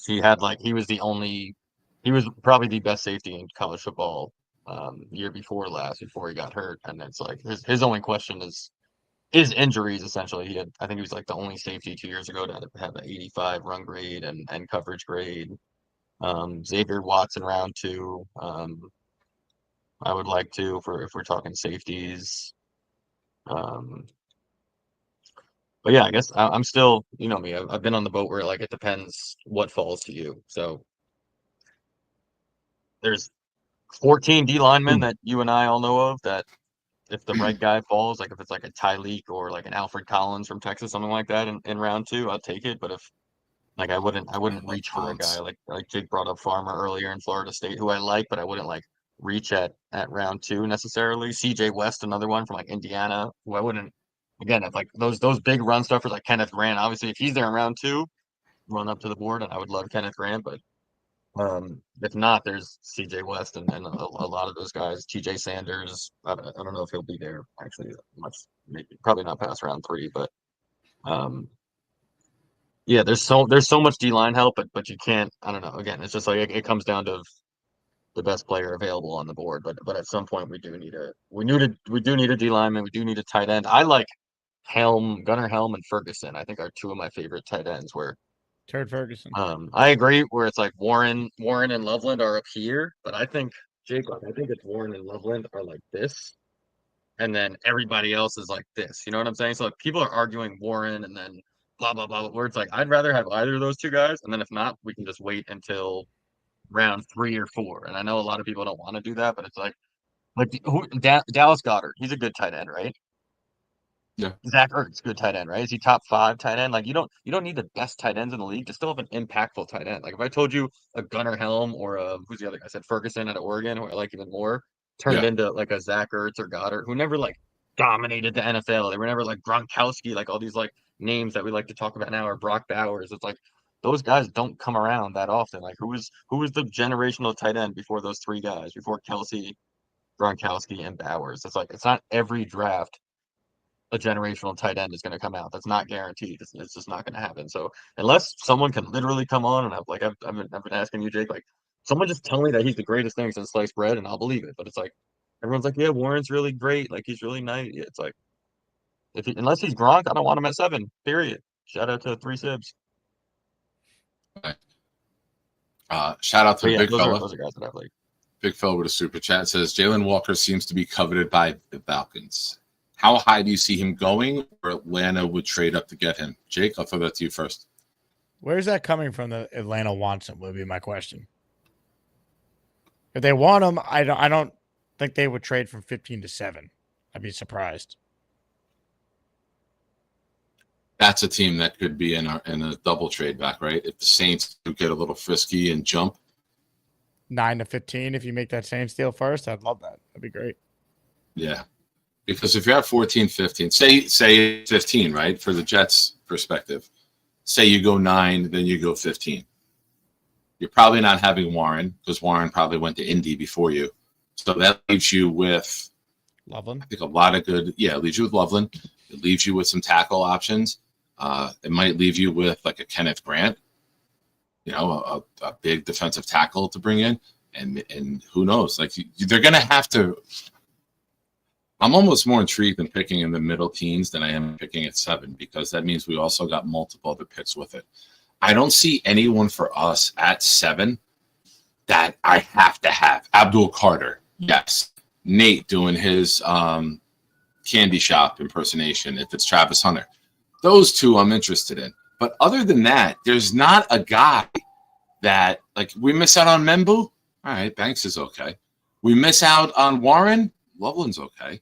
Like, there's not this generational guy that I see, that blue chip prospect at 7 that I have to have. So I hope that the way it works out for the Jets is that we do get a trade offer and they take it. Even if you're not winning the trade, getting the extra pick and getting out of 7 is the win, in my opinion. I agree. I'm with you 100%. Like I almost want to play devil's advocate because I know Jake says he'll run out of the party if we draft Shamar Turner is one of the other names, right? If Shamar Stewart. Shamar Stewart, sorry, I Yep. think there's another Turner. If we grab him at 7, right? Mm-hmm. And I'm not saying I don't know enough about him. I'm on the same board. I don't know enough about him, but when Big Fella brought up the name Jalen Walker, I would like if the Jets drafted a Will McDonald this year, or not like it, but I guess that's one of my things where it's like a name where like, oh, okay, like they wanted him, they got him. You know what I'm saying? It's not the two names. We're all right now. It's like black or white, Membu or Warren, Membu or Warren, Membu or Warren, and then Godfrey. Like we can't pick anyone else in the world. So I wouldn't mind if the Jets went after someone like, all right, the year we drafted, I'm gonna Hey, guys, I throw got myself to under the do bus something. here. I'll be back in 1 minute. Go ahead. All right, go ahead. All right, so then I'll take my time to sound crazy, Jake. The year we drafted Vernon Golston, right? Obviously, that was a really bad pick, right, Jake? But the athleticism and upside was there, and say it was a draft. Like, all right, do you know these names after Vernon Golston? I just looked up the draft. Cedric Ellis, Derek Harvey, Keith Rivers was a good linebacker. The Yotis McKelvin, Ryan Clady, Jonathan Stewart, Chris Williams. Like they didn't miss out on a Hall of Famer the pick after. You know what I'm saying? Like it was one of the worst picks in the world by far, right? But if they're looking at a bunch of bleh that they're looking at this draft, it's like if they go after a Shamar Stewart, that was my point with Genty, where it's like, okay, if he's a Saquon Barkley type running back and he's that much better than every other prospect, I'm like, fine, because at least they're falling in love with someone, even if it's not a position that we love or the two names that we coveted so much. Like if it's a Stewart or some Genty and some freak of nature athlete that dominated college, even if it's not the position we want, I'm like, at least they fell in love with someone. And we know Glenn is all about speed and athleticism and whatnot. So again, I really wouldn't be upset at almost any pick but quarterback. Just that's where I am.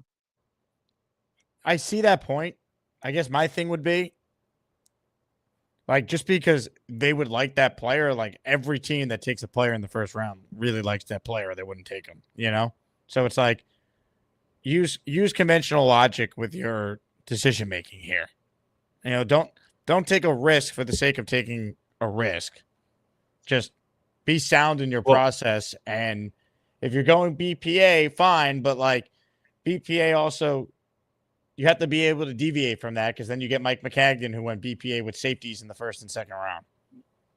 Right. I guess what I'm saying, like, say in their head, there's like they think there's like 7 starters, like seven to 8 quality first round draft picks, and the rest is just shots in the barrel. Then I'd rather them go with someone that they know is going to be good. And if it is Tyler Warren, fine. If they're like, yo, Tyler Warren's going to be a solid tight end in this league, and everything else doesn't look great, then fine. But yeah, I don't know. I just think this is a draft where I'm not freaking out over anyone except like you said, unless they, God forbid, if we hear quarterback, Dixon Hole or Shador Sanders, whoever it is. Oh, that'd be brutal. Quarterback would yeah, I'd probably tune out of the show for a couple of days for the first time. I would be on the train before you got on air, Jake. It was a quarterback. You're sinking your future for a couple of years. Like you're now committed to this guy. Like what's the point of Fields? Like he's got a guy looking over his shoulder. Like it's just, it's a mess. I mean, I'm on the Knob train too. Knob said this in Discord though. Pause. No Diddy. That's what she said. Go ahead. You sit on the knob all you want. Continue. If we get a quarterback, I'm going in every Finn's tailgate, and it's Shador Sanders, Hall of Fame, next prime time, absolutely. If we get whoever it is, if we get Jackson Dart, it's fucking laser beams and darts all over Manhattan, Miami, New England. I'll be in every chat, giving it to him. What will you be doing? I'll be giving it to him after All right. I'm moving up. All right. Interesting. All right, ladies and gentlemen, the call lines are open. We're here with the great Jake Asman and some random dude from biking around the city. Hell yeah. I heard that that the legend might be hopping on a train coming down. I heard that went from completely dead in the water to revive today. Shout out to this guy. Not to this guy. Fuck that guy. Shout out to this guy. That's fair. You're a nice guy. That's fair.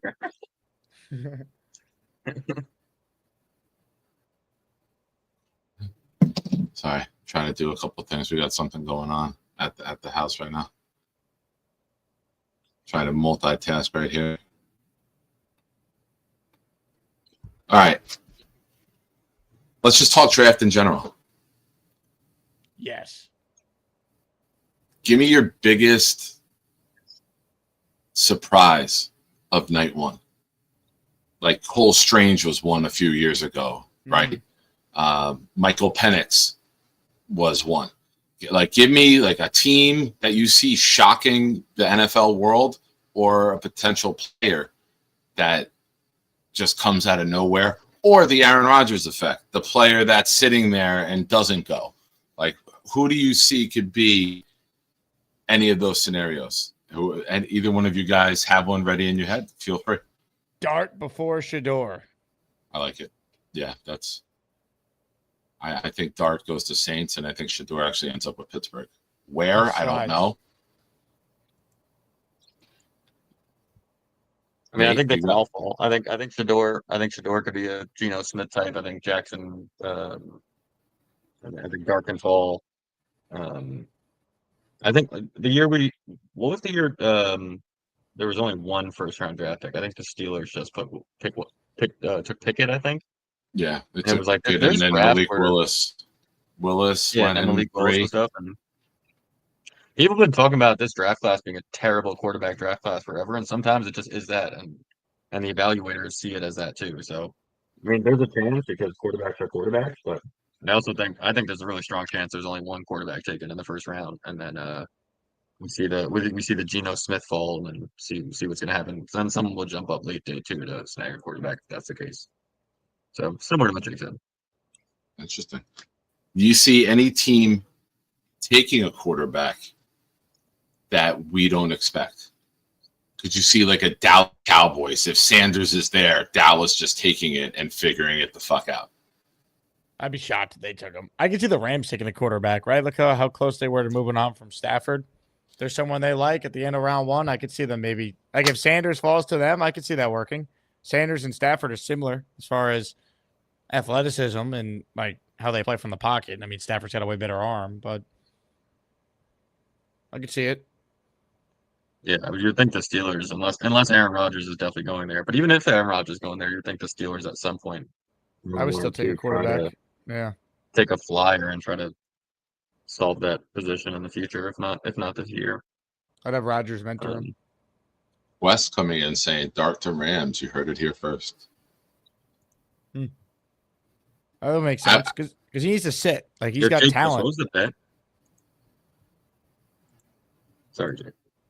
What bet? No, Jake West had some bet from one of your listeners that like it was like a lock where someone was trying to put in like a lot of money for a certain player to go to a certain team. I forget if it was like Genty to Raiders or something like that, but it was like they wanted me to bet a lot of money on a specific player to a specific team. But Jake West knew who it was. It was like, yeah, inside information.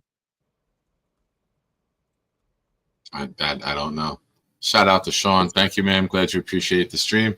For all of you guys and gals, the call and link is posted. Feel free to join us.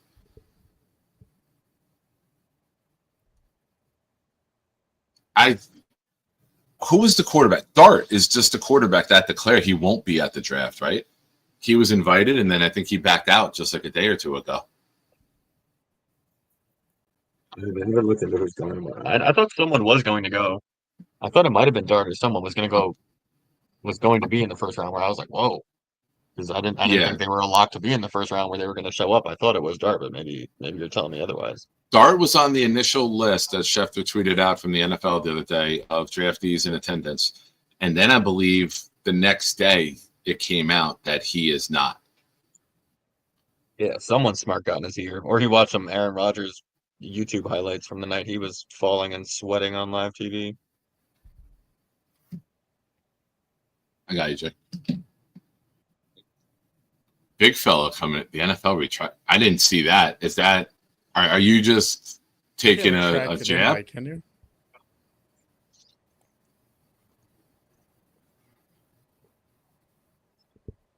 I don't know. Like, I'm waiting. Is there a punchline with this? No way.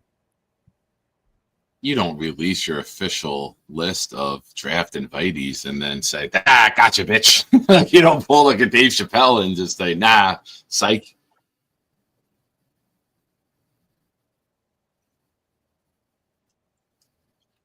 Wouldn't go to Blessed, draft I never- classes at Radio City. Yeah. And you know what? Why is New York being punished? Because the draft was here for so long. The draft was at Radio City. It was indoors. Like, what better place in the world to do a massive draft party than at like Central Park, or do it at MetLife Stadium and do it in the parking lot? Right? I get it. Green Bay is a very cool location. Radio City was perfect. It looked now like it's like a bigger. Broadway show. Because even I used to go back in the day, you would line up, but then I forgot what year, maybe like 2010 or something. They changed it because people would line up for like 5 days. So the city was like, yeah, you can't be doing this because we're having people sleeping for a week outside Radio City. It's a problem. So then they made it that you come and line up, and then you get a wristband, and then you come back the next day with your wristband, and you get a random seat in any of the levels. So you don't know. It doesn't matter if you're the first person online or the last person to get a wristband. When you come back the next day, you can either be like right behind the players in the first row or all the way up. Like for the Cam Newton draft, I got the top tier, and I was like all the way up in the back, which was actually cool because that's where they were filming like draft day that year, and they came around the back like to get some shots. But yeah, it was a big production, and you were watching a Broadway show, and every pick was exciting that you were on top of. I don't understand why they have it in a giant city now where they have people going as far back as like a half a mile. And then every 10 minutes, a guy walks up you can't see. They can make it a universal event, and they could give it to cities that will never get the Super Bowl. For instance, Kansas City will never get the Super Bowl, so they got the draft. Green Bay will never get the Super Bowl, so they got the draft. So you'll notice Cleveland's Is it next year's in Pittsburgh? Might Did be. Pittsburgh get one? My point is, Jake, that I guess I don't realize how stupid people are because they could literally like have the draft in Radio City and tell everyone it's in Houston and have 10 million people line up in Houston and say there's someone at a podium there, and no one would even know if he's there or not because they're a mile away from it. And then every 10 minutes, someone walks up and goes, they made a pick, and then it goes back inside. And then why is that enjoyable for anyone? And they kind of do that NFL on location, right? They do that NFL on location. They try to do the big fan experience to make it worth you doing the trip. When the Super Bowl was here in New Jersey at the Liberty Science Center, they had the Hall of Fame exhibit where there was trophies, Tom Brady's draft cards. There was a whole bunch of stuff that was there that a bunch of us went to go see. Indoor event though, you could do all that right outside the indoor event. Have all the cool shit right outside the indoor event. Harlan with an interesting statement. Harlan, one of our old time Jets fans. Shout out to Harlan. For Radio City, it was the New York Athletic Club. I didn't know that. But back then, it wasn't a spectacle. So you just called somebody on a rotary phone and told them. Back before the days of call waiting. Shout out to Craig in Australia. Good day, everyone. 3 days until he hits the airport. For those of you coming, I know, Jake, you are. What I think we're going to do for the game is just get together that morning and then just find the best deal on tickets, right? Because tickets always drop the day of. And I think we just get together wherever we're going to go pregame and just figure it out like the morning of and see the best deal that we can get. You know, because I'd hate to buy the tickets and we buy, like, say, $50 seats up top, and then an hour before we go in the game, there's $50 seats down, like, field level, you know? And nowadays, you can do that. I think we have 10 of us right now. Good number. Yeah, so there's a lot of 10 seats. Nate would make 11. I think Nate is coming, but Nate is afraid of fighting everyone because he would wear a Mets Soto jersey. Oh yeah. I just would ruin the experience for Craig and everyone else going. All Yankee fans. No matter where we go, you do that, but you still show up. So why change that day? That's true. Thank you. Jake, I know you said you had to go. Thank you for coming on. It's always a pleasure to talk ball with you. Big week ahead. And any closing thoughts that we didn't cover? My closing thoughts are come meet Nick Shine and Nate this Thursday at Clinton Hall. Go Jets. Nice. And Be there at B Square. It's all happening. Hopefully the Jets don't pick someone that we don't like. I hope they trade back to the second round and don't pick.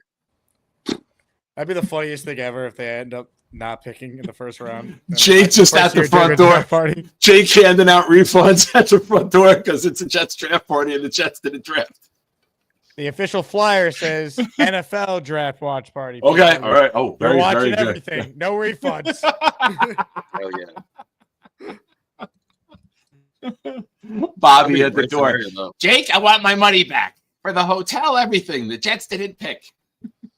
Bullying does work because I was punishing Bobby for asking me repeatedly to pay him for his weight loss thing. I said to him, I go, I will pay you, but every time you ask, I'm adding 2 weeks to it.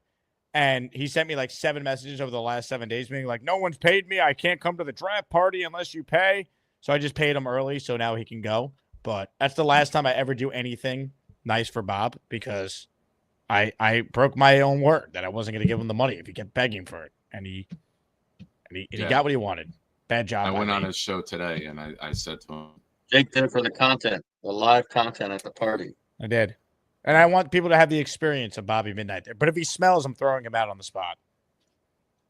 sorry. Don't worry. Well, I'll have the someone at the corner and I'll put it I'm going to be spraying him down. Yeah, we'll give him a Mando and we'll break a hydrant open, Jake, and we'll have that shit spraying on 36th Street, and we'll just throw him in front of a hydrant and then bring him back inside.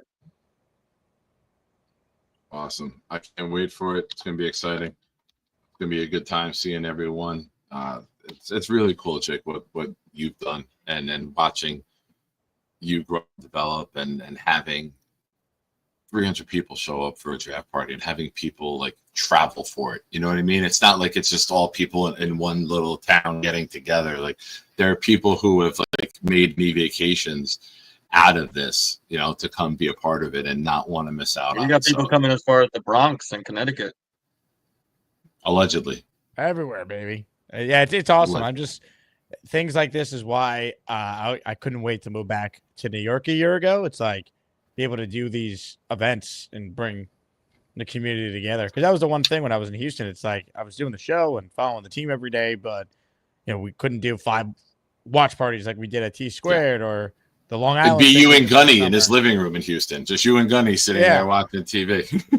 So it's cool. I'm glad we're doing this. I think it's great. There's not like that many off-season events that would make sense to do something like this, and this is the best one to do it. Nice. Awesome. Well, I can't wait for it. It's going to be a great time. And like I said, we'll figure out everything and we'll get you over there. We'll get you all situated and all hands on deck to help you out with the event because I know there's a lot of moving parts. So it'll be great. And we'll do our best to catch Charles. But if he falls, he falls. Whatever. Dorman, Gravity. baby. Yeah. That's it. Jake, thank you so much. We'll talk tomorrow. Awesome, guys. Talk to you tomorrow. We'll go live after See you, Muji Jake. speaks in the morning. Nate, see you guys. Farewell. Go Jets. Good night. Be good. Later, pal. Awesome. Just the two of us. Unfortunately. I haven't seen anything. Has anyone here have an update on WrestleMania? And when I mean an update on WrestleMania, I mean, can you send me a picture on how Liv Morgan looked? Because that is all I really cared about tonight. Ooh, I gotta turn that down. You say you don't care about the NBA because it's fake and trash, but then now you're asking about WWE updates. I wanted to see how Liv Morgan looked. That's very real, my friend. Oh, the main event's about to start. Yeah, I know Nav is locked in. Oh, wow. She's wearing all red. Oh, she looks tremendous.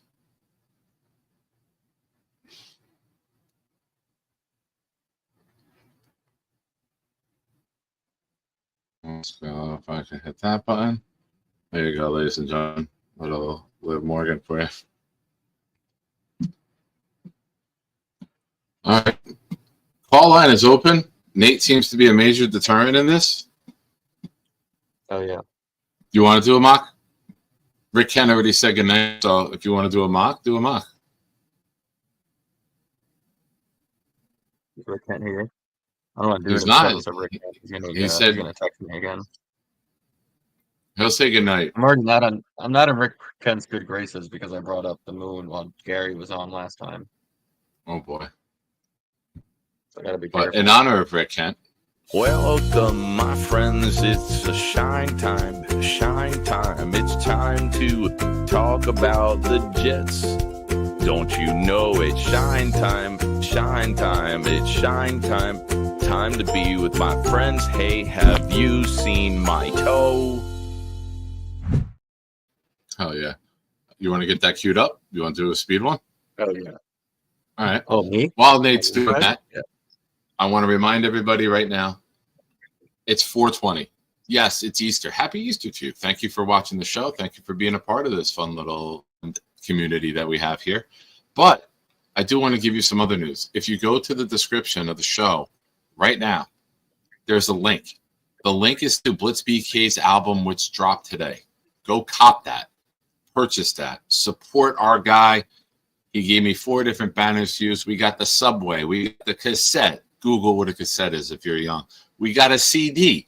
Google what a CD is if you're a little bit younger. And then we got the billboard. So go support our guy. Show him some love. Tell him Nick Shine sent you. He deserves it. And you deserve the pleasure of hearing the awesomeness that is him. Also, this week, all week, and it's a short week because I'll be away next weekend. I'm bringing the laptop with me. I don't know how much content I'll be able to do while we're away. We have a little Shiner weekend going on down the Jersey Shore. But we do have a raffle going on for Ken O'Brien jersey, Chad Pennington helmet. Both have certificates of authenticity. Every donation, the entry is doubled. $5 super chat or $5 membership gets you 2 entries. A $25 or $20 super chat will get you 10. Gift 5 memberships, you get 12. If you gift 10, guess what? You get 30. So, ladies and gentlemen, get your entries in. Don't be left out. It would be silly not to donate and get at the raffles now when everything is doubled. Good luck to all of you. Thank you for watching. Now, let's mock. Did you pick the Jets?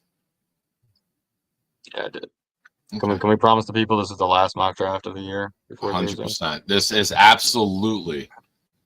Let me see here. I want to get that. What's this? All right, we got to decide the rules and That bigger? who's picking picks. We're trading. Are we blowing up Radio City? What are we doing? I'm up for an offer. If they make an offer, I'm not going nuts. Who's making the picks? Searching. Is the chat making the picks? Or are we making the picks? Want to alternate so we do this quick? Copy. All right. Can you see?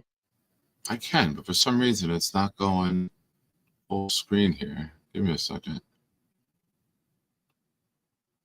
Huh. Oh, yeah, I don't know. I'm trying to get your screen bigger on the screen, and it's not. Oh, all right, there we go. Maybe that'll work. That Let works. me do this. Yeah, let me move us.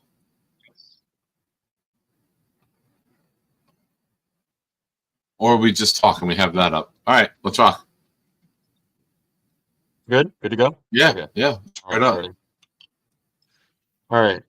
First 6 picks, Cam Ward, Travis Hunter 2, Shador to the Giants, Carter 4, Genty 5, Will Campbell 6. You have 12 trade offers. You have 12 trade Mason offers. Graham. Someone is clearly coveted on this board. And then Tyler Warren's still there, Membu's still there, the two most talked about potential Jets. And then almost everything is at the pick of the litter here. From the 9th, 10th, 11th, 15th, you can move all the way back to the 30s and go for a first round draft pick next year. So we can steer Let's look this at 9. as many directions as the chat wants. What did What's 9 up? offer? Not this is on PFFU. They show what But they offer it, and then you had to you manufacture propose. it. Exactly. Got you. I'll go to 11. We can get more if we go to 11. There's enough players there where I think we could still get somebody good. What do you think? Who's on the board right now? If we're playing this most realistically, I think I would probably like Mason Graham. I think that's the player that excites me the most. Just because he has like his biggest knock amongst Jets fans is that he's Quinnen Williams. I'd be like, okay. Like if I told you we drafted Quinnen Williams, I'd be like, oh man, like now we have 2 of them. Oh, that sucks. Like if I told you like someone else was Sauce Gardner, and I get it because you do need like a guy who can stuff 2 gaps and you do need a bigger player on the defensive line. But if I told you he was Quinnen Williams, nobody would be mad. And his only knock is I guess he doesn't have, the longest arms. And let's see his what they say about him here. Graham has shorter than ideal arms, NFL interior defensive lineman, but outside of that, there's a lot to love. Fast, violent, relentless. Can stop the run with great strength. Brings a high floor at all times. High ceiling as he flashes 3 technique. Defensive tackle on a 4-3 front. So again, we wouldn't have that massive Kenneth Grant-like player. But he's I don't know, he's pretty coveted for a reason. You want to stay So and pick? yeah, I think it's totally up to I don't know what the chat is vibing with too, because obviously we can go Warren and Membu, but then we look like every single draft that we've all seen for the last 4 months. So Your call. you tell me. Build the Those trade or take those the are my pick. Your call right now. 10 seconds. Pick a trade or take the pick. 8 seconds. Mm-hmm.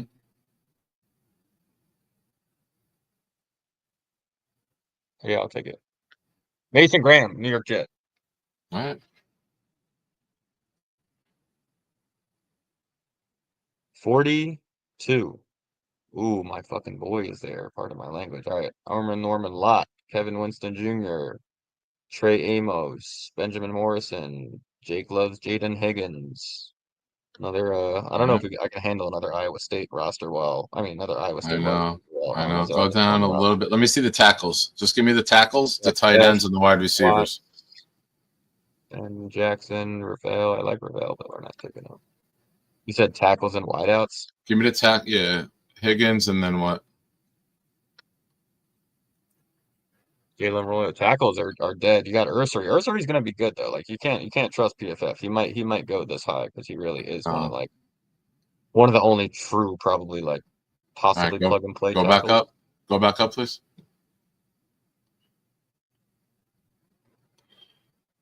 Oops, sorry. Right. Me quick tight end only. Tight ends? Yeah.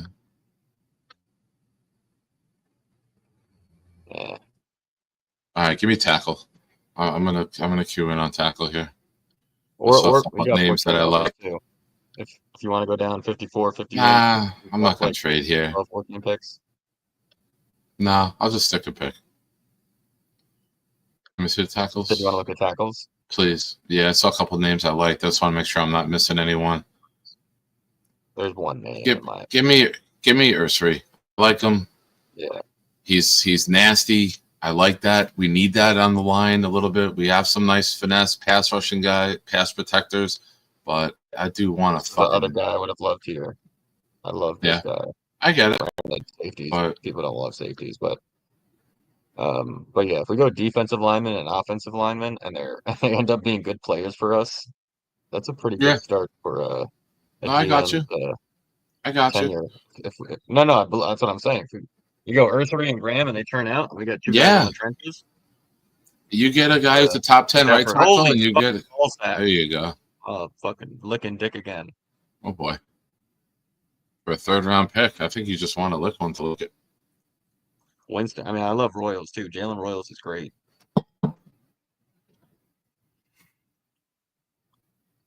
But yeah, no, it's this guy's his only knock. It's like the same thing we're talking about. Graham with arms is if he didn't get injured, he probably people thought to be a 1st round safety. He's got everything: size, tackling ability, good in the run game. Kind of like he would have potentially like Kyle Hamilton type of safety. Nick, I don't mean just like a good safety. Like, I think he would have been. Thank you, Boom. And it was on the Penn State team that was in the playoffs. Boom is here. Oh hell yeah. Boom series fully caught up. Thanks, buddy. Damn, it was on my recap Rob account is no use. All right, we're going Kevin Winston. We'll make it a quick one, Nick. I love him, and Okay. I know we still don't have a pass catcher, All right. and I'm hoping that a tight end will still be there for us. If All right. not, we'll get a Go wide ahead. Put the receiver, but pressure on me to build the offense. something will be there. Hell yeah.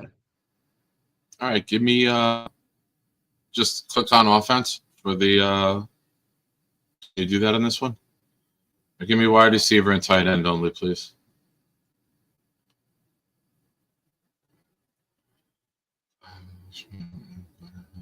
Kyle Williams is there. Gunnar Helm is there. Torrey Horton. I'll take Helm. Good punt kick returner too. Give me Helm? tight end. I'll go Helm. Yeah. So far I like that. we added Ursary and Helm. He's really good. I like him. Let's see. Who's their player comp? Cade Otton. I like Cade Otton. It's not bad. Mayfield gets him the ball. I'd We get start a him on a quarterback? player too in fantasy if I needed to. I have a feeling right, your so guy's far I'm going to be liking there. The final draft ever. I'm liking it, Nick. Mason Graham, Ursary, Kevin Winston, Boom. And Kyle Graham. Williams is still there, guys. I know what I'm doing. Everyone chill. Kyle left it for Williams, Nate. R.J. Mickens. Nate's a fan favorite here. Wait. Is it not going to be mad if I don't pick Williams? This is going to be good. Because Billy Bowman's on the board. We can get 2 safeties. Talk to me, Clancy. You know, I was talking about Billy Bowman earlier, Nick. Nate wanted Williams. Sauce Gardner. Clancy wanted Williams at the last pick. So, You know what Clancy wants Williams? and Allen does too. Williams. He is. Look He's at that. at We, this. we I mean, if worked he's the there at board. this point. He's We worked the board, he's and it fell to us. We're working it. All right, Kyle Williams. Nice job, Chad. That's the chat's pick. I don't even take credit for that. So I'm taking another pick here. No, I'm just kidding. Go ahead. Damn, there's some players still. So R.J. Mickens, you get another safety. Ty Robinson, I love. You get Let me see you here. get the whole safety duo from Penn State. You got Jalen Reed. Oops, sorry. Can you go down on the right hand side on like your browser? Can you move your browser down or no? Am I locked in and looking at the top? Like I'm trying to get it lower. No? All right. No. Gotcha. I know what All you're right, trying. give me yeah. I'm trying to get more names on the screen at once. All right. Let me see wide receivers, just because I am a big fan of potentially double down with wide receivers. Ty Felton's the name that jumped off board at me, but still not. Nick Nash is there too, but supposedly the thing's gonna be there a lot later. Where'd my boy Ricky White fell, or is Ricky White gone? UNLV receiver. Very good route runner. Wow, he's that far down. They say he's Dante Pettis. I like Dante Pettis. This is a very good Natural I can wait playmaker's then. mentality. Yeah, I can wait. All right. Let me see edge, please. Ty Robinson's an edge, technically. No, he's not a 310, but he can play in that JFM type role. All right. Let's get nostalgic. You know my pick then. Another safety. No. Let me see edge. I took Winston. Oh, I already took Cameron Winston. Jackson. Go down. Tim Smith. No. Go back up. Ty Robinson's the best one. Is Ty Robinson like a JFM? Is he an inside-outside guy, even at that size? Yeah. Because when I saw him, he was All at the right. Senior Bowl. He was cooking people at the Senior Bowl on the edge, and I was like, "Who is this big, bulky white guy who's?" Do it. Yeah, I like him a lot, and he was like fifth or sixth. That's probably flying out boards. All right, we're going another D lineman chat. So now we got Mason Taylor Graham Sterling and with a Ty comment Robinson. says Graham and Ursery are culture changers. In a good way or bad? We've had many guys change the culture. Can you clarify if you meant in a good way or not? This is a pretty damn good draft. I support it, Nick. It was a good one to end on for the year. 2 more picks, Yeah. 186 and 207.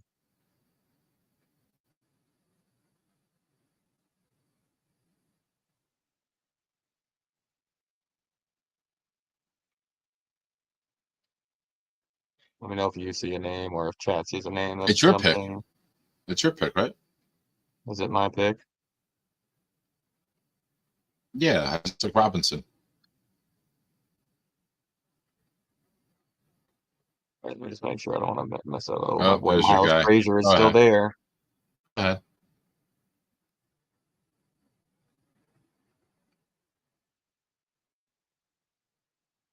D-line, wide receiver, D-line, tackle, safety.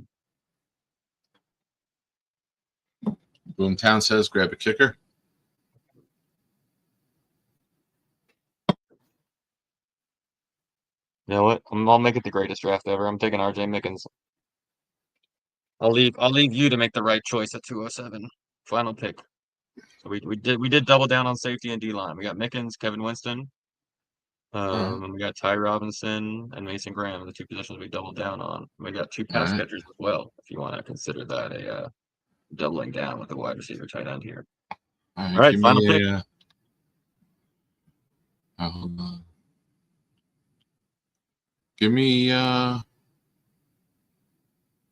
hold on. Slow down a little bit.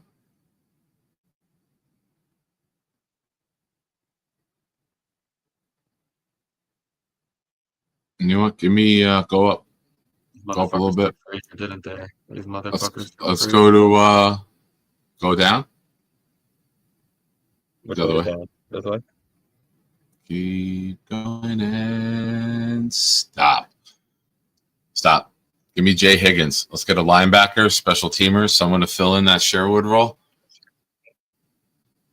Now here's a guy. I don't even have a review on him. All right. Oh wait, here we go. Higgins is an incredibly smart and productive player who's gotten everything he can out of his talent at Iowa.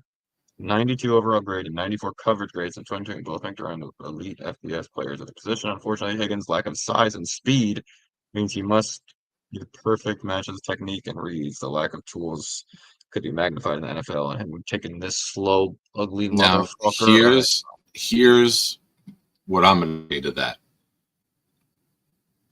That sounds to me like a guy that Aaron Glenn could coach up and that Steve Wilkes could coach up, where he's smart, he knows where to be, he'll get other people in the right position, and it's a guy that you can develop, a guy who'd be a special teamer. Fuck it. I mean, there's two sides of the argument. There's that, and then there's the other what's side. our linebacker depth right Glenn now? just mentioned speed. Glenn just mentioned speed. All he wants is speed. True, but sometimes I mean, I'm not making. We have some good young. I don't hate our linebackers at all. I think we have good young linebackers. And I don't just mean our starters either. Why can't I get to linebackers? And Boom even said, not just smart, incredibly smart. Boom's the smartest guy I know. All right, Jay Higgins. Do it. All right, Nick just ruined our perfect Guys from Iowa are tough. They're hard-nosed players. It's you take a special teamer, a guy who can come in and be that special teamer depth piece. You're not looking for a starting linebacker. This is what you get. How do we do? Look at that. A+. Reveal it slowly. Go pick by pick. Ooh, my D pick, on A+. Your pick, your pick, D+. My pick, A+. Your pick, C+. My pick, A+. Your pick, A-. My pick, A+. I fucking won. I just got 4 A+. I'm retiring. It's great. We did work together, though. Top 18%. Okay, but outside of you, I would have had the greatest draft in history. Outside of the C minus, the C plus, the D plus, you're like the bad sibling. Did we fill holes though? Yeah, no, I'm just trolling. I'm just saying, no, it's a good one. This is probably by far the best. And we didn't move anywhere, right? We didn't trade. Here we go. David coming in. Aaron Glenn coached 2 Iowa linebackers, the Lions, Jack Campbell and Ben Neiman. Recap Rob is here.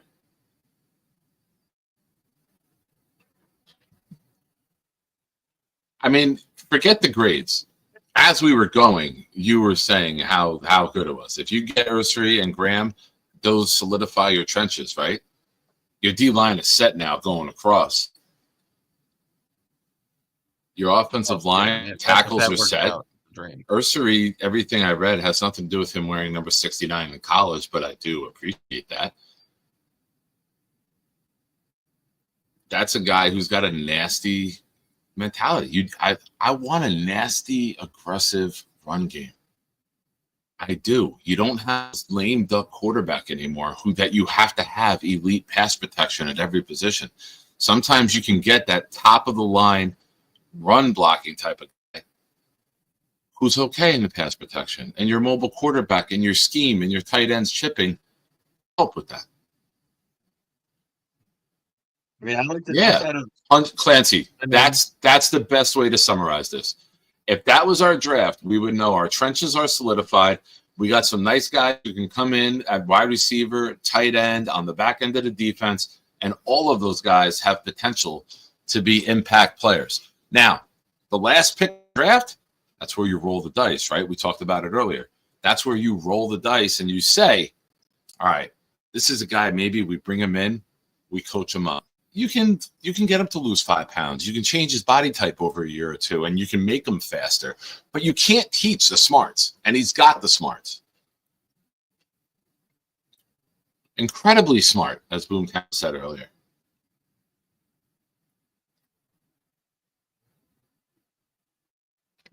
You taking a picture of us? Is that a selfie? No, take a picture of the draft. So you can post it in your mock draft thing or the draft part of the Discord later. Then I'm gonna circle that the 4 picks that I made were A pluses and the rest are yours. Hell yeah, dude! And if that's a guy who turns out to be a Sherwood, who sits as a backup and a special teamer for a couple years, and then develops into that linebacker who's like, all right, he gets shot. Holy shit, we can't keep this guy off the field. He's always in the right place. He knows what they're running. He's filling the holes. He's in linebacker or running backs on their ass. Fuck it. And Alan likes that he's from Iowa, and Alan bought me lunch yesterday, so throw Alan a bone. Yeah, I got him on one screen, Clancy. Speaking of Sherwood, one guy that I didn't mention, if we were the Warriors playing in the middle rounds, the Rockets. It's probably going to be one of the better series in the first round on the West. Reminds me when like OKC played Kobe Bryant and the Lakers, and they lost to them in Game 7, but everybody knew like if they played them again next year, it'd be over, and it was.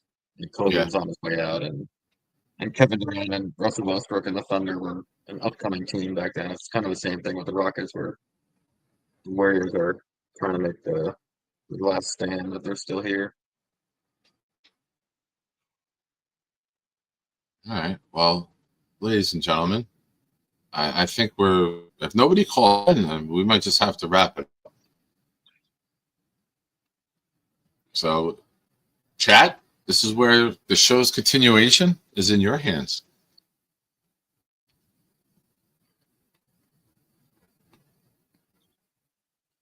You working Thursday? How's your day? You open? Only 7:30 in the morning to like, I don't know, 11, 12. I'm at the Garden, so I'll be right nearby. But whenever, all right, I might be there when you get off the train. But yeah, probably not till noon. All right. Maybe not. I'll be done by noon. Oh, Havmo, it is not a fake yawn. It's not a fake yawn. Friday night, I stayed up until 4:30 in the morning. I watched Triple H's Hall of Fame speech, which was remarkable. And if you're an old school wrestling fan, I definitely recommend watching it in its entirety. And then yesterday, I slept solid. And then today I woke up at 8:30 in the morning, fell back asleep at 10:30 because my allergies were bad. So, and then I fell asleep on the couch at my brother-in-law's. I'm just tired, man. When allergy season hits and pollen hits, like I get itchy eyes and I get tired, man. I get that like sinus headache. It's not fake, I promise you. I'm trying to fight it though. So like they look fake. They look like they're fake, but I'm trying to like hide them in. Yeah, I'm shot. I'm totally shot. Good call. Clancy with a comment could come on air and say it. Now, just a thought. Don't think it'll be Genty, but if there's any truth to Brees on the move at all, I wouldn't be mad at a Judkins or even better, Trayvon Henderson in the second or third. I don't think Henderson lasts. I don't think Henderson gets that far. I think Henderson is like a Brees. I think if Henderson is there early day 2, people are jumping up for him. Big fella says, what abs are Clinton Hall between? I think it's between 5th and 4th. 5th and 6th. You just said 4th, bro. Is there? Is that too far? There's no 4th Avenue, bro. I don't know. Just Where does it go? Fella. Don't rely on him. I think Where does it go to? Where does it go to after 5th? That's what you're thinking. Where does it go to after 5th? Park. Right. Park. All right, that's probably why I never Actually, heard Madison Park. Madison Park, Lex. 3rd, 2nd, 1st. It's between 5th and 6th. I always thought of it as like 1st, 2nd, 3rd, Lex. And then Park, Madison, 5th. Like Park and Madison are in between. I know we got to be a dick for it. Jeez. I think you said 5th and 4th Avenue. I don't know. I'm not in Manhattan. I know, but that's like saying like 5th down and 7. No, because I know football. My ears. All right. I usually don't go to the east side of Manhattan. Anything I go to is usually dead center or on the west side. 4th Avenue.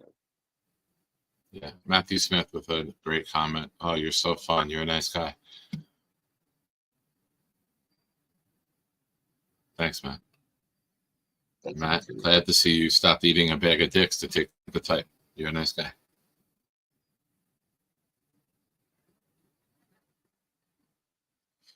All right, ladies and gentlemen, we'll do an early show tonight. What did we learn? What did we learn? You can't run out of time to shine. Yeah, 4th Avenue. You're talking like Alphabet City, though, not where he is.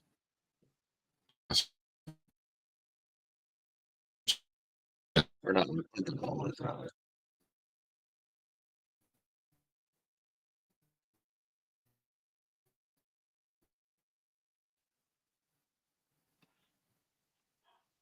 Happy 420.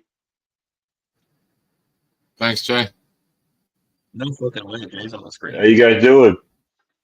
I support. NJ got the clean cut, looking crispy. Looks like a G.I. Joe Hey, dog. man, Hell yeah. I pulled up. He got faded, and he's about to get faded. See what I did there? Pulled up for Addison. Where you at, Addie? No, guys. Happy 420. I'm glad today's the last day of the mock drafts. You guys know I don't want Warren, so I won't go into it. Was that in a fire mock draft then? It was a great mock draft. I enjoyed it. We can get a tight end to like the 3rd or 4th. Where they should be picked. Absolutely. Yeah, I'm with you, Jay. That's the only thing I've ever agreed on you. Boom's out. Here you go. Look at Boom trolling. I like it, Boom. Jets Worldwide, Snowball saying that's a nice mid fade to match the take. Let me ask you a question, Nick. When you walked into the barbershop, did you sports a little bit and then say, hey, can you cut to match my takes? And they're like, oh, we definitely mid fade. Nah, man. Listen, I have a question for you, Nick. What you got, bud? At 7, who would you hate the most besides quarterback drafted? Wide receiver. Any of them. Really? Yeah. Wide receiver? Come because on. I don't have them rated that high. I don't. And I know you were in the chat a couple weeks ago, and you and I went back and forth a lot, but I don't like anyone in this class. Last year, I was team weapon. I wanted any of the 3 wide receivers or Bowers. I was team weapon. I don't see that this year. I don't. Now, I'm not saying any of these guys won't go to the right system, find the right wide receiver, not a white wide receiver, the right wide receiver to go next to. Who knows? It could go to Seattle next to Cup. I'm not knocking white wide receivers now. Here I am just digging the hole deeper. But I don't see anyone that I'm looking at. I have to have that guy. At 7, you have to have I have to have that guy mentality. Now, 15, 14, track, I could change my view then, right? Like I could say, okay, Egbuka. Now, if it's Ted at 14 or 15, I would like that value than I would the value at 7. So, wide receiver at 7, wide receiver, quarterback, a cornerback. And as much as I love Mikal Williams, I think edge is another position for me. Those are the positions that would have me. Like, Charles, let's go. And dragging out a super zero by the K play. Let's go. Like this night's over. But I think about this, right? In about 3 or 4 years, even if, let's say, Ted is a wide receiver 2, right? You know what I'm saying? Can you hear me? Yeah, but here's my kickback on that. I don't take a wide receiver 2 in the top 10. You know? No, I do. I think that's a premium position now. But if you have a line and you have a quarterback and you have the scheme, you can find wide receiver 2s in the mids. Would it be nice to have 2 elite receivers? Yes. I don't foresee it with this wide receiver draft class. Doesn't say I'm against it every year. I'm just against it with this class. I feel you. That's just my take. Like, I could be wrong. Like, Tech could go on to be, he could put on 8 pounds of muscle, go on to be Mike Evans 2.0 and come down every jump ball and score 10 touchdowns every year. I just don't see it with what I've seen. That's fair. Every time, for me personally, I hate that. I'm with you. You hate Ted? I hate that. Yeah. Me personally, I played tight end, right? Started out with lineman. When I grew up high school, I played tight end. So I value tight end. Well, I love the position. I know how important that position is. We'll have to practice. You're with the lineman, and the other half to practice with the skill position. You know what I'm saying? You're that unicorn. And I get that and I understand that completely. Just in today's NFL, you can find a great to good tight end in the 2nd to 3rd round. Why not? Especially with a premium pick. If we're one player away, right? Let's say we're in the mid rounds, 20s. We need that piece at tight end. You know what I'm saying? That could just you change can say the same about wideouts. You got a wideout in round 2 too, as a wide receiver 2. Look at Puka. What you said? Puka was a 5th rounder. Puka went to a team with a quarterback, the scheme. In the 2nd round too. Yeah. I mean, yes, you can get wide receivers. What's harder to hit on? A wide receiver past the 1st round or a tight end past the 1st round? Depends on it depends. It's pretty close. I don't think it's that historically, it is that. I do think it is. Hold up. Ladies and gentlemen, Jimmy Jets just dropped 10 channel memberships, and with the bonuses that were given out, he just got himself 30 entries for the Chad Pennington helmet and the Boomer Esiason, the Ken O'Brien jersey next week. Jimmy, thank you. They went to our buddy Wildwave, Sarah, Big Will, Mike Rubino, Franklin Fung, Mark Reese, Mr. Roberts, Hennessy Heisman, Goose McGee, and SG31 Black. Awesome. Jimmy, thank you. Hell yeah. The bonuses all this week. The drawing is next Sunday For those of you here watching right now, I highly suggest if you've contributed to the channel, you be here Sunday. If you win the first, there's 2 raffles winners being drawn next week. The first one will have choice of what prize they want. If that person is not here, by the time we get to what did we learn, the second winner becomes the first winner. So you got to be here next Sunday night, 8 o'clock. We'll have the draft recap show. I'll be joined by Gunny next Sunday night. Jay, are you there? Did you bounce, bro? He's here. But Jimmy, thank you so much. I do owe a couple. I'll wait for the end when we're doing the What Did We Learns. As you guys know, for every 5 gifted on the channel, I'll drop one. So far, I owe 3. It's easier to just hit the 5. So maybe we get a couple more 5 gifted memberships, and I'll drop 5 myself on top of it. Well, Jay, I've tried for quite some time. Posted the link here. I posted it in the Discord. I tagged everyone. I should have known on a day as holy as Easter, the day that our Lord rose from the dead, it just took a spark to bring in Addison. My fault. Hey, my guy. Hi. Happy 420. Happy 420.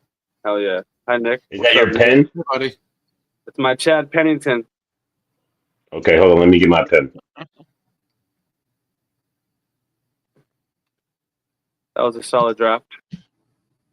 Oh, I thank you. see like Rick Kent and mocked out, and I don't watch college football like that, so it's nice. It's a nice learning experience hearing you guys talk. Hey, I'll be right back. You guys chop it up. I gotta take care of something. All right, Jay, you with it? Yo. I'm going to a Mets game. I think in June In or June? July, somewhere around there. I heard they're traveling a lot in June, so I don't know. I'm traveling in June? No, the Mets are traveling a lot. I guess Oh, they're going okay. to be away a lot in June. Nate, they have like 2 home series or some shit like that. Yeah, if you missed the Mets game, you could always see the parade. True that. We're gonna get Lydia at City down. Is there a way to end his stream from here? Does anyone have the power?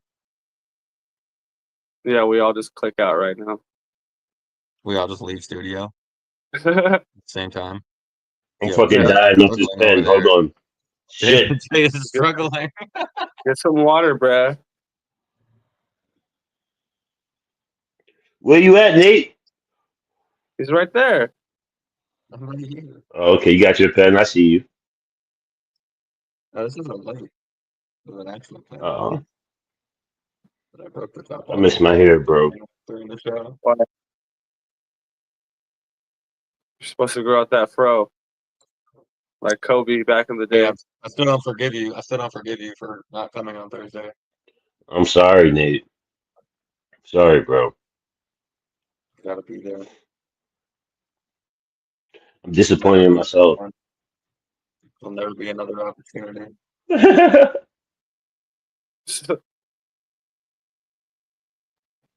Hey, Nate, so listen.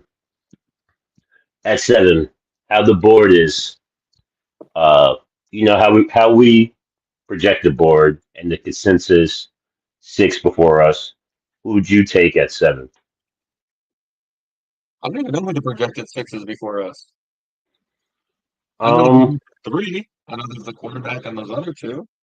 Yeah. These could be like up in the air at 4, 5, 6. I think almost for certain Genty will be gone the time we go. And I think at least a tackle would be too.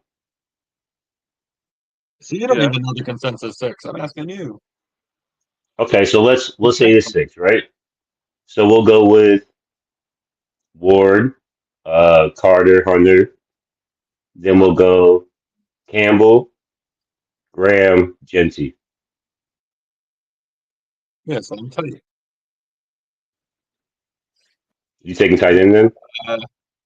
Like, that leaves me with Warren and Membu, basically. That leaves us with our whole Jake Mhm. Asman all over again. Fucking Warren and Membu, Warren and Membu. I want a weapon, man. We went lineman last year. Let's get a weapon. Yeah, I would trade it. Like, give me like a fourth rounder, bro, and I'll move back. I don't care at that point. Because I don't know. I'm not as in love with Warren and Membo as like a lot of other guys. I like Kenneth Grant. I like Mhm. Zaraku from Boston College. I had to, for those of you worried about my bowels, no, I was not paying the water or the sewage bill. I was writing out the house check for rent, which the treasurer is dropping off tomorrow. I had to write it out and sign it. Paperwork. Got to keep the roof, baby. Yeah, You got to keep the roof there again. damn right. And I was informed by text message, John Cena has set the record. He defeated Cody Rhodes and is the 17-time world heavyweight champion. He's taking the belt home with him, and he says he is done. Passing Ric Flair for most all time. Nobody gives a fuck. About your fucking hat. Pretty sweet hat. Why not? I like that before, earlier in the show, we'll revisit this. Said to Nate, tell us, everyone, remind them what you would do for Travis Hunter. And he goes like this. It's a small apartment, Nick. He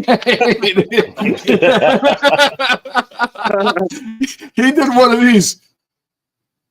Oh, it's a small apartment, Nick. I'm like, all right, I'll do it.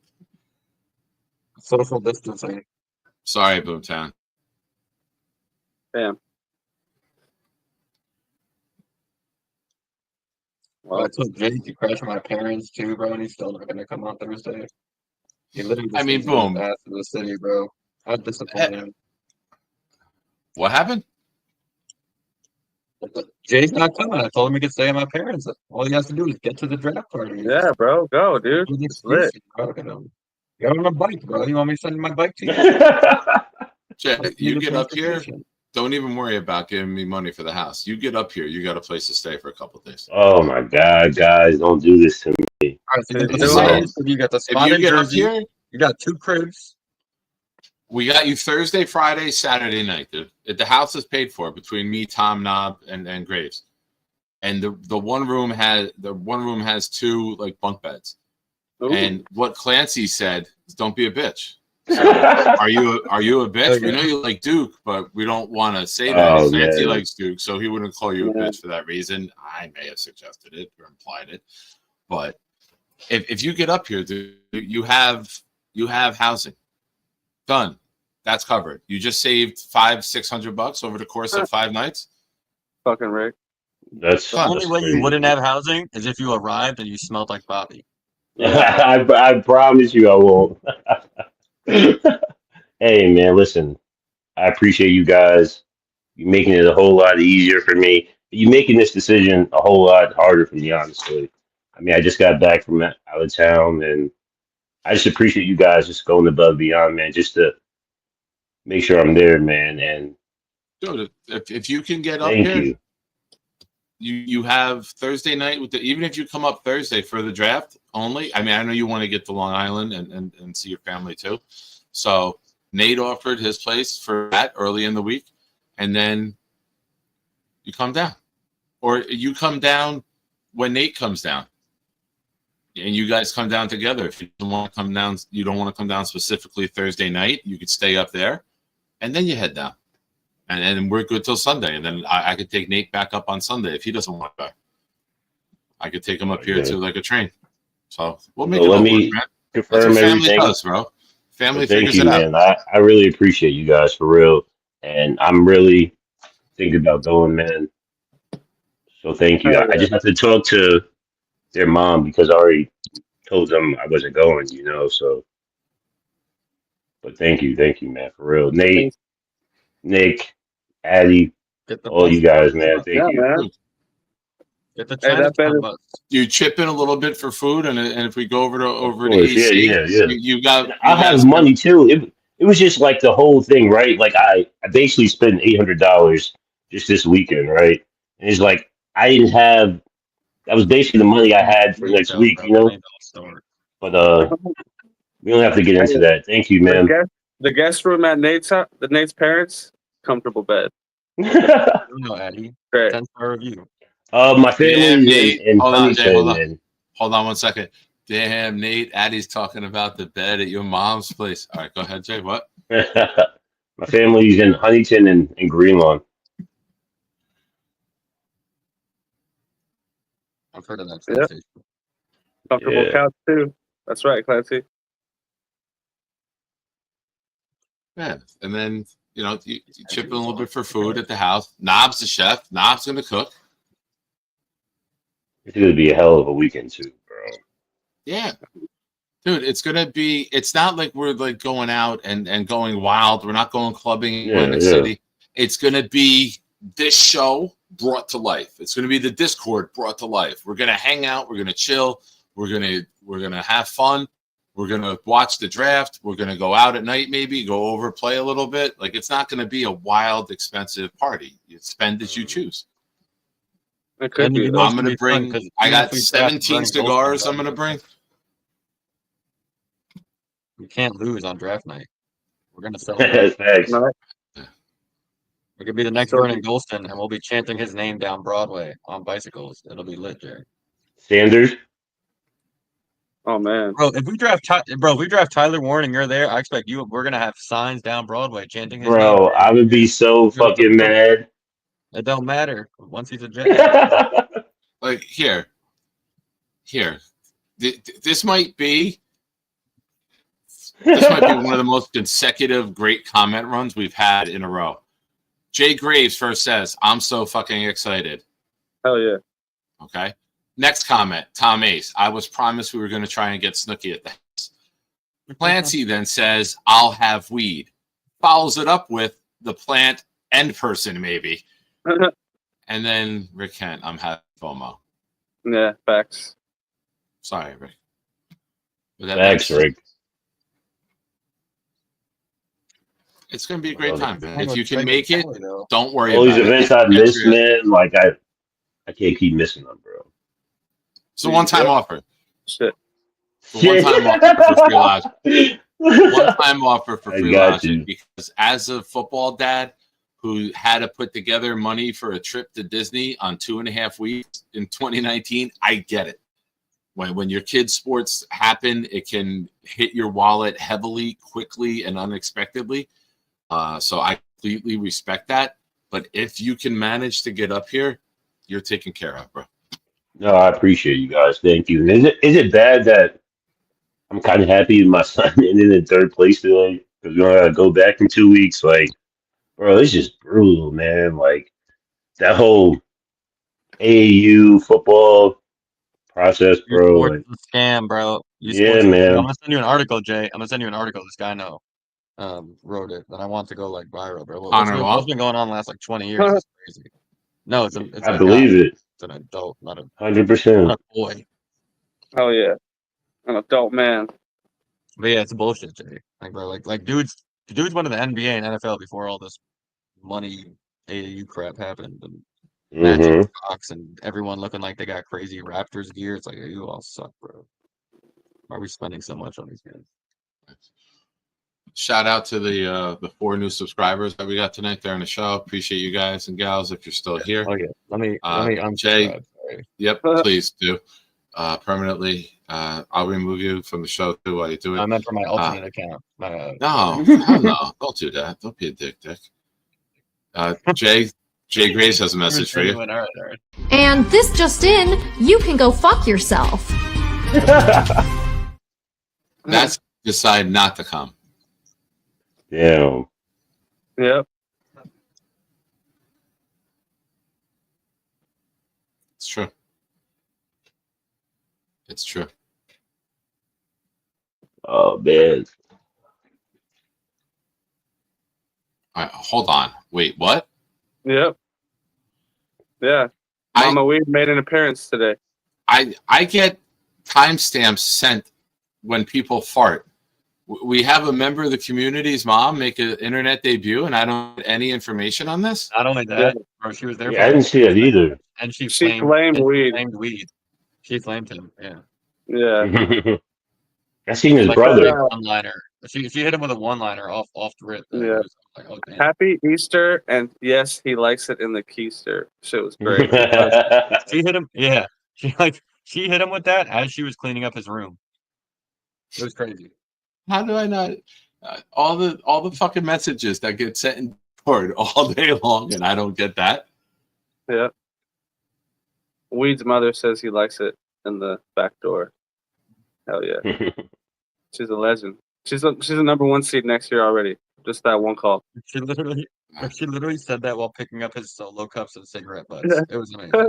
I bet you he ashes and just leaves the butts in the solo cup right there. Like puts a little bit of water in it. Dirtbag. Hell yeah. Mom, I need a new cup. Mom, this one's full. Probably doesn't put enough water in it. Burns a hole in the side of the cup too. Like total. 100%. Total. And Knob asks, Holy Blaster. Hell yeah. And Bobby's gonna be there too, man. Mikey, oh man, not down the shore. I know, but at the party, man. I haven't met Bobby yet. Do it. He's not talking to me. I He's mad at you. He always gets mad at me. Like, I'll be honest. I'll say this because I know he's probably watching. Let me see. Is he watching? Oh, yeah. Not. I'll say it anyway. No, I just checked YouTube. He's not watching. You can see the people that are watching. Who comment? If you type in the chat gotcha. on the computer, you type at and the person's name. If they're here, the name will pop up. If they're not, they're not. That's how you tag somebody. Like if I want to tag Rick Kent, I type Rick Kent's name and it pops up because he's here. Okay. So he gets tagged. So when I typed at the, it only had me and then the big fella. So shout out to the big fella. Like, is this supposed to be celebrated that he didn't have money to go? Jake sent him the rest of the money that he owed. Now he books it. Guess what? Friday, somebody's broke again. It's like, are we supposed to get all excited about this? Like, I can't because I didn't put this together for him to do this. But listen, I would say this. To his defense, this party's been talking about this whole time. We all knew that he was going to spend a portion of this money to go here. You know what I'm saying? And people have to pay him. You know what I'm saying? Like, yeah, I made a pledge. I understand it takes time. I get that. But, like, start giving him his bread. You know what I'm saying? Like, everyone for real. And don't ghost people, and just don't speak at all about it, bro. That's the biggest thing, man. Like, don't do that shit. Communicate. I'm not surprised at all. I didn't think he was taking his money and going to invest this shit in the video. Like, he was going to do what he did. I get it. Like, creatures of habit. Yeah. I get it, and I don't. And there's a lot more at the people there same to help time. take You know care what I of mean? him, help him out. There's a lot more people there. Now, I get it, but I don't get it simultaneously. You know what I mean? Because he's talking about going next week to the Yankees. You know what I'm saying? So it's like, you can't do all that. You know what I'm saying? Like, yeah, I completely agree with that. But I knew he was going to try his best to get to the strap party. Yeah. Whatever. I mean, I don't like Bobby wants it badly, but Jake wants him there too. Yeah. Thanks, Stack. Jake said he would have all the 1 seats there, and he would pay a pretty penny for it. Yeah. Clean. Get it. Like, solving the problem temporarily still leaves the problem there when he gets back to Vermont. There's still He not. took the train for the Halloween game, right? He took the train down there. Yeah, but those tickets were paid, and I forget how the hotel was paid for. Yeah. Well, it's basically the same thing. Yeah. It's just got paid. But I just don't want to see this being a prolonged thing. I thought this would be a great way to get him healthier and to get him financially secure, not the same situation, just temporarily fun time, movies, dinners, dominoes, and then trip, and then I'm broke again. No, I get that. It's definitely not ideal, but it's also Bobby. Like it's hard to Bobby, anticipate. he, It's like he wants what he wants when he put wants it. some money back on my feet. I can get a job or whatever. It's like you also can't get a lot of jobs or most jobs actually. So Hmm. Yeah. Yeah. But yeah. Yep. gotta find something that works for him, but that's on him. I just don't want to see it get to the point where I'm looking out for Bob, and I know people might think I'm being a dick. I don't want to see people ever get turned off and saying, I'm not going to contribute to his show or I'm not going to help him out because he spends recklessly. You know what I mean? Like, I'm trying to preserve people who. They're prerogative though. Like I get it. like, I get that 100%. you I'm get not trying to money, tell no, people it's- how. I don't want to ever see people get to that point where they choose not to. So I'm trying to help Bob to prevent that. Do you know what I mean? Yeah, I mean, if it happens, That's then all. it's I'm not trying to really look at it money. from every perspective angle and just protect Bobby and protect him from himself, even if that means hurting his feelings at times. That's all. And that's the only place I'm coming from. Hi, Bobby. Bobby is here. Bobo, welcome. You can now type his name in the chat.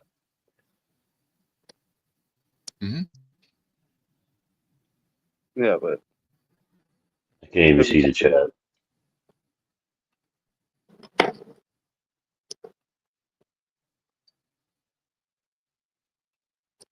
Alan, the links are posted here. They're pinned. It's in the Discord. Tag through everyone. Join up. I can't Alan, make bring your ass. people call up. Hey, you need to tell us the stories about what happened at this thing. Were you waiting to the end of the show? Okay. I did. I'll tell again though for those that missed it. So Alan, myself, Charles, and my son went out to lunch yesterday, and afterwards we go outside and we're smoking cigars. Me and Alan, and Charles and Nikki are sitting there and we're talking, and Alan's getting a little deep and like philosophical with Charles about like where are you? I'll be back. Sure. With well, psychological, I guess, with where Charles is, where he wants to be. So he says to him flat out, well, where do you see yourself in 5 years? Like doing what? And Charles goes, maybe working with, kids like my brother does. And then Alan's like, oh, do you ever want kids? And I butt in. I'm like, I'll give you Nikki right now. And Charles goes, Nick, sorry, I don't float that way. I don't go that way.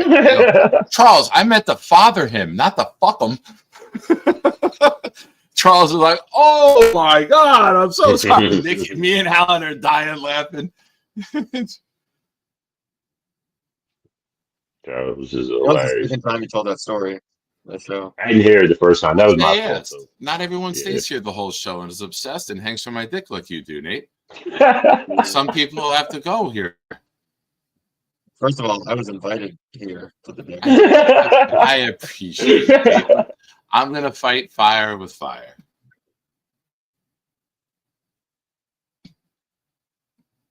Glad you enjoyed the story, Jay. That was for you. No, it was good. The Nate Nick beef, man, is needed.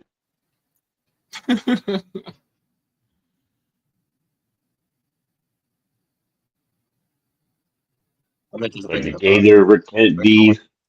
Some beefs are just not meant to be settled, you know. Boomtown saying, please don't watch the entire show. No, Boom, not you. That's just for Nate. That's just for Nate. Everyone else, I love and appreciate every second that you watch this show. Addison, gonna go smoke a birthday blunt with my little cousin. Enjoy. No, thank you, Addy. Happy 420, bro. I appreciate you coming on. Thanks. Yeah. Tom, imagine Charles changes preferences in 5 years. Nick, is that offer still on the table for your son? I know he's 21 now. He's finishing up college. No, Charles, goodbye. Ladies and gentlemen, the legend, Bobby Midnight. Yeah. Babo. I heard all you said. I don't think I should go down there. It's I not what I agree. said. It's not what I said, but so I'm you looking out put- for you. I know you want to do what you want to do. You're going to get pissy with me because I said it because you're coming in pissy. I'm not pissy. I'm just saying I'm not going down there. If you have the money, do it. But I also hope that when you get home from the trip, it doesn't put your bank account at zero. That's my concern. No, I get That's all. paid at the end of the month. I will have enough money at the end of the month when I get paid. Okay. Yeah. I'm just looking out for you, Bob. I know how you get. I was very similar to you. I But- want to do it. I don't care what it takes. I want to do it. That's how I was. So One thing, the hotel's already very expensive. That's the one big problem with hotels. I don't know if we're gonna be it. The train will be it. I could take the train. No, the train was like 35 or 35 down, 28 back or something. I saw when we looked. After I changed it to Springfield, Massachusetts. Remember, I was like, Bobby, Yeah, it's like a $700 trip. I told you it was in. It's. Hey, did you hear this? I'm looking for Amtrak one day, and I put in from Springfield to Illinois Moynihan Hall, and I'm like, Bob, it's like $680, and it's an 11-hour trip. What the fuck? And then I'm like, oh shit, I put in Springfield, Illinois instead of Springfield, Massachusetts. Yeah. I changed it. It's like $35. I'm like, Well, all right. the train it's okay, but I don't know about the hotel. It's expensive at the hotel. That Nancy was How much is it? It'll cost about $250. Yeah, it'll be about 60. It'll be about 120 for the train for tickets round trip. 35, Yeah. 28. And then the hotel, and then whatever they want on the streets. Oh, yeah. Too bad we can't get that on the streets. No, I meant like a corn dog, not a horn dog. Calm your freaky down. I was trying to be funny. I know. And I was playing off of your joke, Bob. I know how to do humor. So are you coming up? Jay? Jay? You coming up? It's sounding like it, man. They're putting pressure on me. And Well, honestly, bro, they're making me say, how can I not come? Well, you're lucky you could get to stay down there. Have fun in Atlantic City too. Don't forget that. Oh man, You're gonna have fun down there. hey Bob, What? you listening, buddy? Yeah. If we all want you to come, right? We could find a way for you to come. Please come, but you can't go to every trip. You know what I'm saying? I'm not Like, going to the Yankee no, game. I understand, Bob. I know, but I just want to let you know. Hear him out, man. He cares about you. Hear him out. No. I'm just letting you know. Pick events. You know what I'm saying? That like the draft party, everyone's going to be there, right? We're going to be together and stuff like that. Then focus on the fall. You know what I'm saying? That's what I And am. really, when the games get started and everyone's coming out again. Hold on. No, I disagree. Fuck Jay Quest. Do not focus on the fall. We do not want you falling again. So no, do not focus on the fall.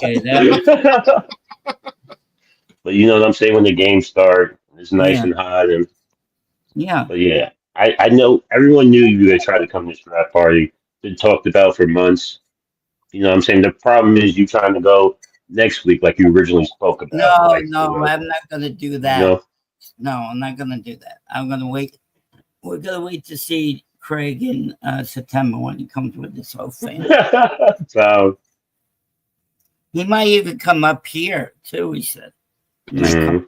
come up and visit. That's the setup, right? Jay hits him with a little bit of love and goes, Bob, maybe, you know what you do, Jay? Start lowering a little bit. Like, hey, Bob, why don't you do a 23.5-hour stream? That way you're not doing the 24. Right, work his ass. Hey, Bob, how about 8 hours, Bob? I used to do 12 hours before. He did 13.5. Yeah, that was an epic one. That was his most viewed one, right? Yeah, I think so. What a coincidence. Well, I'm gonna have 2 shows tomorrow. Hey. One after Jake, sure, and then after the second show. Nice. Yeah. Awesome. So yeah. Yeah, maybe the Yankee game works out. Or if you come up in September, then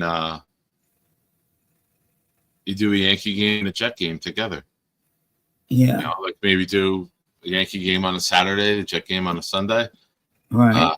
I think for my outing this year, I don't think I'm going to do the home opener because the home opener was like a really expensive ticket. I think I'm going to do like a less popular game, not one of the division rivals or the home opener. I'll do another game where the tickets will be cheaper for those who want to travel, you know? Where, you gotta be early, like before November. And I'm not gonna stink. I'm gonna wear this. I heard about stinking and all that. I'm sick of it. Hold on. People saying I stink. You better wash some balls, Bobby, before you come. I'm gonna wash my balls. Pause, Jay. That was too groovy. You better wash them balls before you. I know. I don't want Back that up a little bit. Bob. Back that up a little bit. Back it up a little bit. Now, point the top of it downward. Let me see the top. All right. It looks like it's been opened and used. Yeah. All right. See? Where do you put that?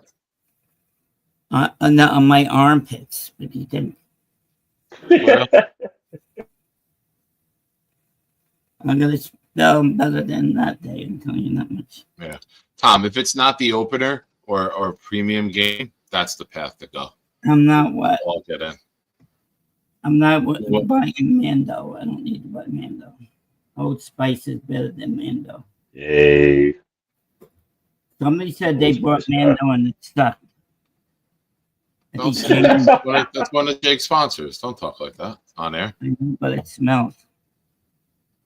So do cats, but you still buy them. Well, that's my cat. I buy my cat. Not yours. All cats. Cats are awful.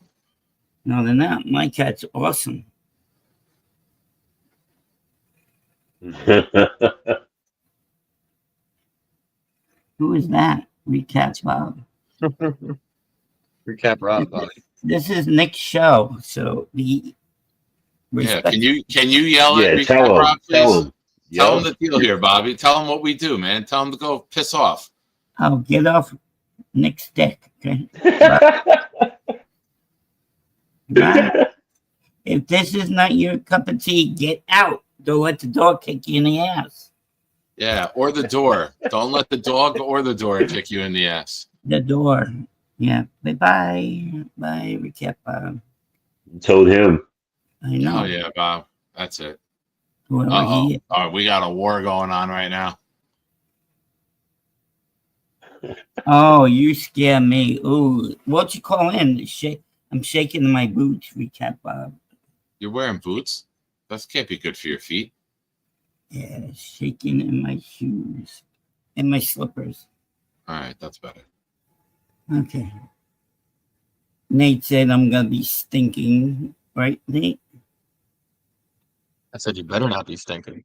I'm not going to be stinking. I'm going to smell nice for you. I'll rub against you. Oh, I would love that. All over. You can smell it. Is your girlfriend going to be there that night? Oh, my God. This is going to escalate so bad. I don't think she's coming. Recap Rob says you're a punk, Bobby. You'll be lucky not to come to the draft party. Oh, man. Oh, Jesus. Say it to his face. Big deal. What'd you call in, Big Mouth? You're a good typer, but you can't call in. What if I told you called in already? He didn't. I don't care if he called in. He tried calling in before. He was backstage, and I didn't let him on. Why not?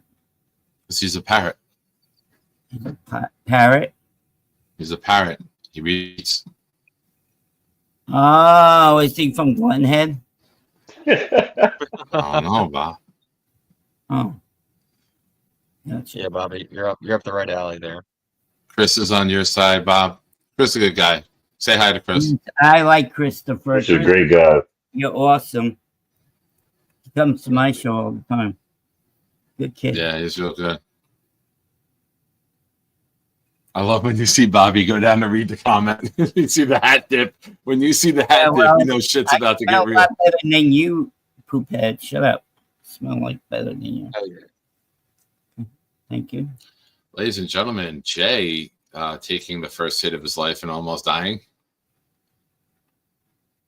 You're on mute still. Thank you, because you almost. Hey, lost- Jay, you watch Power the other day? Heck yeah, I watch Power, Bob. You know who is on there now? Tony Danza. Yeah. I don't know who that is, but. You never watched Who's the Boss? Who is it? You never What's watched. he got so excited, Nate, and then followed it up with yeah. Yeah, I but don't you know who never that watched is. Who's the Boss? Who's the boss now? Oh my God, well, farts. Oh my God, you don't remember that? Nate, do you remember that Let me see. show? I don't know that show, but I know the name. My mom talked about it. Do you remember Alicia Milano? Yes, or Alyssa Milano. Alyssa Milano. So he had to be one of the Italian monsters, right? Yeah, he's the guy with the gray hair. Okay. You know, long gray hair. That's Tony Danza.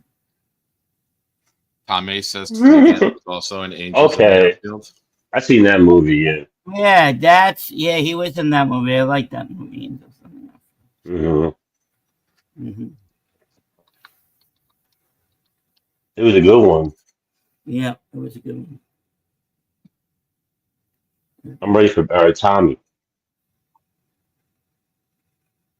I wonder where Rob V been. I miss him. That's, Questions we will never know. I know. I tried to type DM me. He's never around. He fell off the earth. Bless you. Thank you. Why do you cough? Yeah. Smoking ayahuasca. Oh, you're smoking tonight? You have your kids It's tonight? Weed's birthday. It's No, they tonight? went home tonight. It's Yeah, Weed. it's 420. We never said it was 420. birthday. It's his birthday. It's Weed's birthday. No, I never heard that. Where did Addison?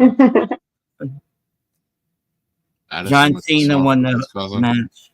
John Cena won tonight. Were you watching WrestleMania? Yeah, that sucked. How did Liv Morgan look? I saw her real quick when she She came out. was freaking hot, man. I was getting a boner. She had red, like We saw. red nightie on, and oh, All right. she was gorgeous. Bailey didn't show up though. Bailey got attacked. So, the man's back. Seth Rollins is a wife. You know who the Undertaker is married to? Michelle McCool. Yeah, I didn't know that. Who for some reason is smearing herself like she came from a P. Diddy party. Like she's been covered in like baby oil. She did a podcast and looked like it was all over her face. I don't know what she's doing.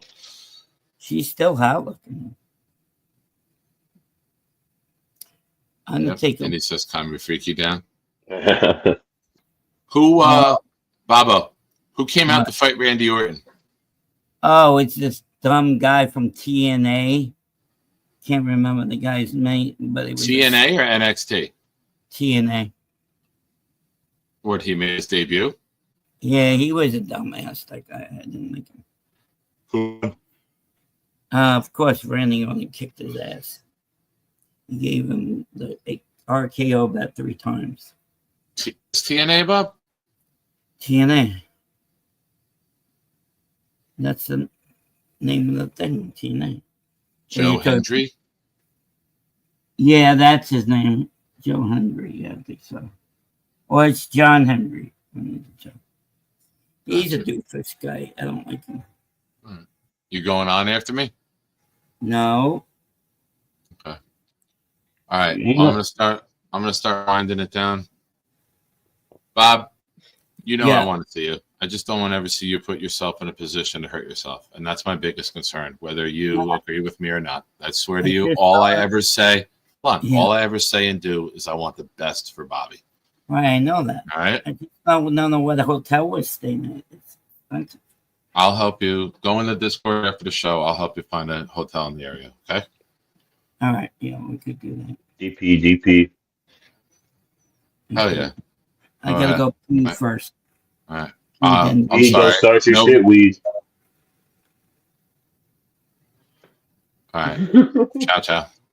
Ciao, ciao. All right, guys. Jay, thanks for calling in. Thank you. Figure it out. Guys, We'll take talk care. afterwards. But Yeah, like I said, I've been GP. offers there. All you got to do is pay for I gas and then appreciate you food. guys, man. Thank you, man. I know that takes a weight off your shoulders. So if you can do it, do All it. right. All See you right. guys in a little bit. All right. Later, bro. All right. Thanks for popping on, Nate. That was fun. Am I freed yet? You're free to go. Yeah, let's go. I release you, good There we sir. go. Making Thank a you. call. I'm going to be nice to you since you did come on. I appreciate you. I appreciate your friendship. Thank you for your draft insight, and you're the man. Until next time, Look, we'll see you look, in person. not even a gun to my head when I said it. I said that voluntarily. It's true. I'll send you the cash app. Cheers, Nick. Thank you. Appreciate it, buddy. And the GPL. Talk later. I see you moving. You gained weight. You're moving slower. I have to move fast. One late caller. Let's welcome Indy Nets. What's up, brother? Hey, let me check tomorrow when I get to work. I think I've got a bunch of Hilton points that I might be able to help you out with a hotel for Bobby. Okay. Oh, I don't know where. I don't know where the hotels are. I still haven't even started to look for me for Thursday night. But I've got just 100,000 points of Hilton. Are they transferable, or would you have to book it in your name? I would book it in my name and then I could just put Bobby as a secondary. I've done that for other people, That'd be very cool, man. But I don't know. I don't know as far as location goes. I don't know. I mean, I know nothing about traveling in the city. I mean, I'm just used to just driving from point A to point B, and you just don't do that in New York. You could say, so I don't know what hotels would be anywhere even close to that. Yeah. Clancy says there's a Hilton in downtown Jersey City. And then there's not just Hiltons, right? There's like sister hotels under Hilton, like brand, Yeah, right? yeah. That you could use. Okay. All Yeah, right. I'll, so I'm I'll check that out. Yeah, I'm going to punch it. I'm going to punch the address in. I'll punch the Clinton Hall address in, and it should give me a list of hotels around that area that are under that under that umbrella. Okay. I just posted in the private chat. I just posted my email address. So Okay. my old page used to be Proud New York Jet Fan. It's proudnyjf@gmail.com. Shoot me an email and we can figure it out. And you shoot me a phone number or whatever, and we'll text and we'll figure this shit out. I appreciate it. Man. It's very kind of you to do. Yeah, and I got 4 tickets for that for Jake's party. I was going to buy a table, but I'm not one to just sit at a table the whole night anyway. So I'm probably just it made more sense to just buy. I told JJ and who was the other one? I keep wanting to call. I keep wanting to think it was weed, but it's not weed. That No, it's probably better off not quoting him anyway. Yeah, but so anyway, I have yet to get any kind of confirmation out of JJ whether what he said he was going. I said, well, I went ahead and got a ticket for you, if you want it, and I can't get him to reply, so I don't know if he went ahead and bought his own. It's irrelevant. But I know I do have, and then Australian Jets fan, I got his ticket. Oh, that was nice. And then Jake had messaged me the other day and said that there's a lady, I think her name was Cynthia. You know Cynthia? I've seen the name in the chat. I don't know her from calling in, but I've seen the name, I believe. Okay, and he had said that she had just lost her husband and was wanting to come to the party. And I said, Jake, give her she gets one of my tickets. She can have it. That way she's confirmed. So I've got an extra one. So if we're still fighting on 3 sibs to get there, look, buddy, he can have that ticket too. Yeah, if he comes up, we'll get him in. If I gotta buy him one, whatever, he'll be with us for the weekend. We'll figure it out. Yeah. We'll But, take you care. know, He I makes said, the trip up here. Listen, I get it. Like I said, I've been hit with expenses for youth sports that are a lot larger than you expect when you sign up to play. So I get it. I respect him as a father, and if we can get him up here between Nate in the city and then us having a house down in Ocean City, New Jersey for a couple days, let's do it. Where's he from? Do you remember? He's in North Carolina. Do you know? Right, and I'm in South Carolina, but I'll be driving up through there. Do you know where he's from? I mean, I don't know. I don't. Let me ask. I'll shoot him a message on Bobby. You know where everyone's from. Where's Jay from in North Carolina? No. Jacksonville, North Carolina. Oh, okay. Come on, Bob. I thought you knew. Wait, Bobby, you have one job. Pets, children, one location. job. That's the three questions. Three jobs, I guess. That's the three questions you ask anyone. Where are you from? Do you have kids and your pet? No, I don't know. I really don't know. It's Jacksonville, Hey. North Carolina. Andy, thank you very much for helping me out. Appreciate it. Yeah, Bobby. You know, like I said, I'm your friend. We make friends. We love each other. Yeah, we're not mortal enemies. We just We love you. But and I'm like Nick. Nick. You know, I may say some things that you don't like, but at the end of the day, it's all about having the best interest of Bobby. Right. No, I understand. Yeah, You know. Yeah. And so, yeah, you know, whatever we can do to, you know, this is the first ever of Jake's party, but it's more about it's more about this fan base and everybody just, hey, we don't have Super Bowl rings to hang on each other, Right. you know, but we still wear the green proud every day. So, you know. What did Clancy say? He said check your DM in Discord. He DM'd you. But I'll see you in there in a few minutes, right? All right. Let's try to touch base sometime tomorrow, Nick. I'll throw you. Yeah. I'll send you an email, give you some information, give him then you know we can pick up the phone and call and let's see what we can do to see what we can do to help some people out. You know, sounds good. Absolutely. All right, my man. I appreciate the Keep offer. up. Have a good night, buddy. Yep, you too. Take care. Ladies and gentlemen, it's time to start posting. What did we learn? Boomtown, not you, because I have a feeling you're going to have to crack the knuckles. What's up, Lane? Hi. So you were saying that you want to know where the closest hotels for where Bobby wanted to stay at? Yeah. There's like a lot of them. Can you point which direction they're in so we know? Well, maybe if they go to like, I know there's one in like New Jersey. There's like there is like a big one that they could stay at. I don't know how to put this, but I'm kind of a big deal. A lot of drafting coming up. A lot of Not believe drafting. it. 2 weeks Lot of from drafting. today. No, Yeah. 4 days. Yeah, it's gonna be good. Yeah. I think that You can't come to the party, huh?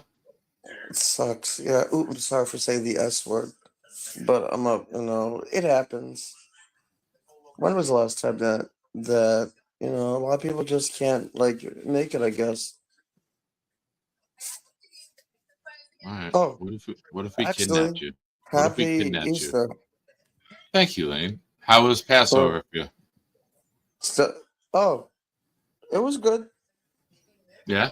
How do you feel about the um, Passover? The Passover was good. It was going well actually. Wait, now I'm hearing that like they're not going to the draft party. I heard, or I can't keep track. We're trying. what happened to Bobby? He looks different now. He was doing so good. What do you mean? You notice he got a little bit, you know, you know, his scale. Did you see the Bobby picture? Look at that. He lost like 3 pounds. He looks good now. God. Are you saying that he found those pounds? Well, don't tippy toe, Lane. If you're gonna kick the door open, kick the goddamn door open. Say what you think. he looks like he gained a little bit. Do you notice it? I have. Why do But you think we're that hoping. happened? He's got a sweet tooth. I don't know what to say. But I yeah, know. I mean, I think that he's doing like well. I'm a little bit upset about it though. You know, I was counting on him to keep it up Well, in a nice the way. good thing but about life is that you can turn around at any time and start to improve again, right? That's the Yeah. beauty of it. Every day you wake up, Lane, you can start off the day and be great again. But I do have Yeah. to end the show. I do have to Okay. get going, but I appreciate you for calling in. And Okay. did you fart at all this call in or no? No, No? I went to use the bathroom earlier today, so I feel good. All right, you're all empty before bed? Yeah, before. Oh. Yeah. Oh, is there one there? No. No?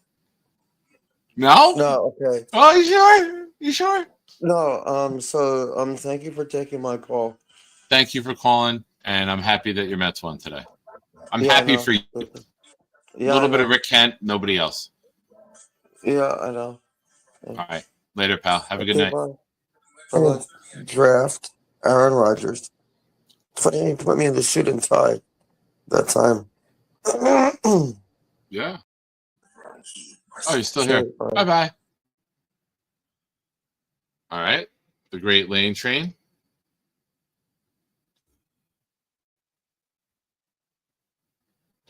All right, ladies and gentlemen. Drop What Did We Learn? I will give you one quick video. I'll give you time to type it. And then we will quickly get to Boomtowns, and we will wrap this pretty little son of a bit up. There's been a lot of you out there asking about who he be. Well, he's about to let you know. He's Charles. This rap is so hot, you'll play it on a loop. You'll never get the recipe for chicken noodle soup. Super a spider or even a bat. Got nothing on me or Bobby with his hat. Lady's gotta be a 10 if I'm gonna date her. Shout out to my homie, his name is Gator. I'm Charles. To all you other guys trying to rap on Jake's show, got nothing on this guy and his flow. He's Charles. These bars be so hot, I'll get invited on Fallon. You know who won't? That hater, Alan. My comic book and movie takes are so hot and wild. Since my last verse, Johnny had another child. My YouTube is blowing up and becoming a star. Blue alert and telemates inside of his car. I'm Charles. Jets, Yankees, comics, hip-hop. Nobody compares when it comes to him. He's Charles. I see everyone on Jake's show trying to prop us. I'm the only one jumping over cars. Blowski calls the show and he's always really loud. Shout out to Nick, you know he'd be proud. I don't like Zach or his family, they're Mormon. First name Charles, last name Gorman. I'm Charles, motherfucker. You just witnessed the debut of a proud New York Jet fan and a Jake Asman production. Brought to you by the man, the myth, the legend himself. I'm Charles. Hell yeah.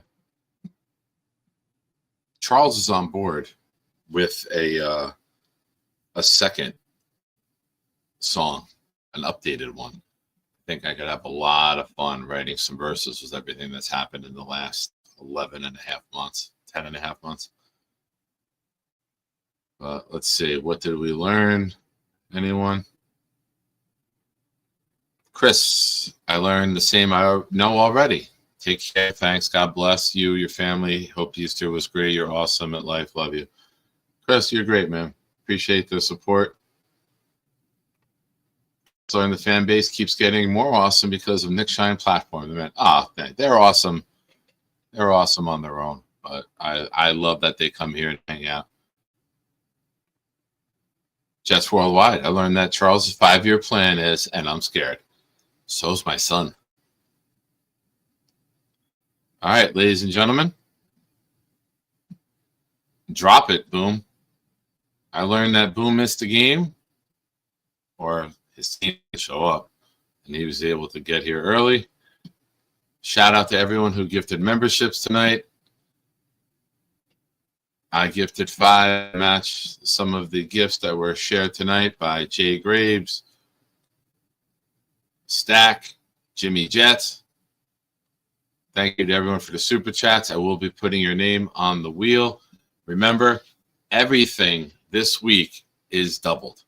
Super chats, gifted membership, doubled. It's the week to get in, folks. Drawing will be next Sunday night at 8 o'clock, and already working on getting next raffles gifts solidified. No more either tomorrow or Tuesday. I'll talk to a special little someone. Mine went to Scott Foster, 23, Ghost of 3 Sibs, OG Jets fan, 1985, Jake, and Reed Quinlan. But here we go. What you've all waited for. Boomtown learned Nate is Nick's biggest thorn. Jay Graves is both the bodyguard and the protector. DJ Dirty Cooch is a hell of a name. Charles Gorman enjoys a variety of sweet treats and sugary drinks. Bonus, Charles isn't into Nikki. Shazam Charles will be wearing white undies, not yellow, on Thursday. Jake pronounces the pussy assassin exceptionally well. Nate is all aboard the knob train. Double bonus, no refunds. Bobby smells, he's getting thrown out. There was a distinct trend in the draft grades post-mock draft. There is no 4th Avenue. White wide receiver doesn't necessarily mean right wide receiver. Very good. Triple bonus, there are some shiners that don't watch the entire show. It's Bobby has admitted to washing his balls prior to the party. I'm planning on hugging his balls. Maybe the rest of them could get washed also. Bobby's top speed has taken a hit the last couple of weeks. Quadruple bonus. Lane has confirmed there is a big hotel in Jersey. Lane considers sucks to be the S word. Plus minus 3 pounds, nothing gets past Lane. Awesome. Boom. Tremendous. Good luck to your Ottawa Senators the rest of the way. Please forgive me for ever thinking you would root for anything Toronto. And thank you for not dissing me with confusing Toronto and Ottawa being just one big part of Canada. So, ladies and gentlemen, thank you for watching. This has been the Nick Shine Show. I am your host, Nick. You have an awesome chat. If you go into the description of this show, you will see the link for the one and only Blitz BK's album. Cop that. I think I said that right. Did I? Who the fuck starts a conversation like that? I just sat down. Good night, everybody. DP time for the Discorders. Hey, Shiners. It's a party. My house. Discord party. Blitz got beat.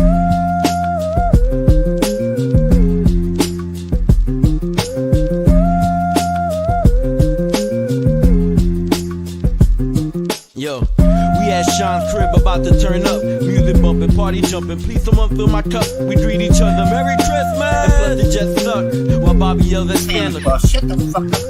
Then Gary intervenes and tells them don't be mean. Eat a stick of butter every day and you'll be lean. Then Santa runs off. I hope we left some gifts because Bobby scared him off. He's on the naughty list. This whole party's lit. Nate Clancy, many more, we hardly fit. And Addison and Weeds bought that Marley spliff. I licked on my lips cause old Jenna G make my heart beat skip. Damn Charles Gorman, was that a fart you ripped? Too much head in your know the hot dogs and chips. check the bathroom and Good evening. Welcome to Thursday Night Throwdown.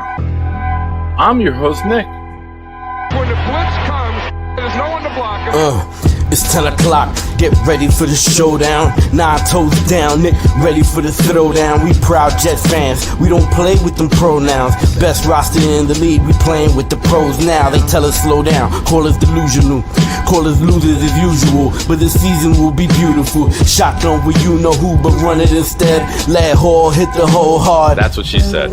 Ground and pound like it's 2010. The chat, we got many friends. Johnny wearing hats for super chat and watch him breathe again. Nick put the link so Bobby can call and speak again. Bonesy did the blunt, I got the weed and pens.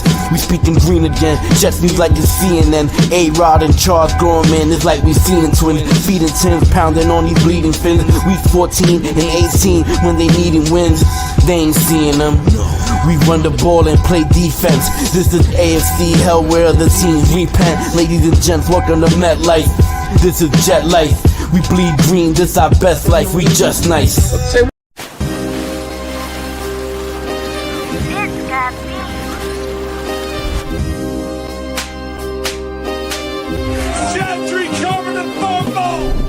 Any day, any night, we all shine, bro.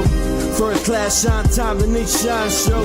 Anytime on YouTube, if you don't know, the Nick Shine Show, the Nick Shine Show. Dim the lights, but it's still bright as Nick time. Day or night, this is his prime, it's Nick Shine. Proud fan, well defined, so get in line. Toe to toe with any show, he only got 9. The best show on YouTube, bro, is easy. We talk Jets all day, please believe me. Subscribe, you just gotta click a family. We not a click in 3D. You can see a beautiful DP. We see through the fake teams and the tea leaves. So we pray for a coach and a QB and hope that we close to the top in the new league. A toast to the host with the most, Nicky. Who, me? Any day, any night, we all shine, bro. First class shine time, the Nick Shine Show. Anytime on YouTube.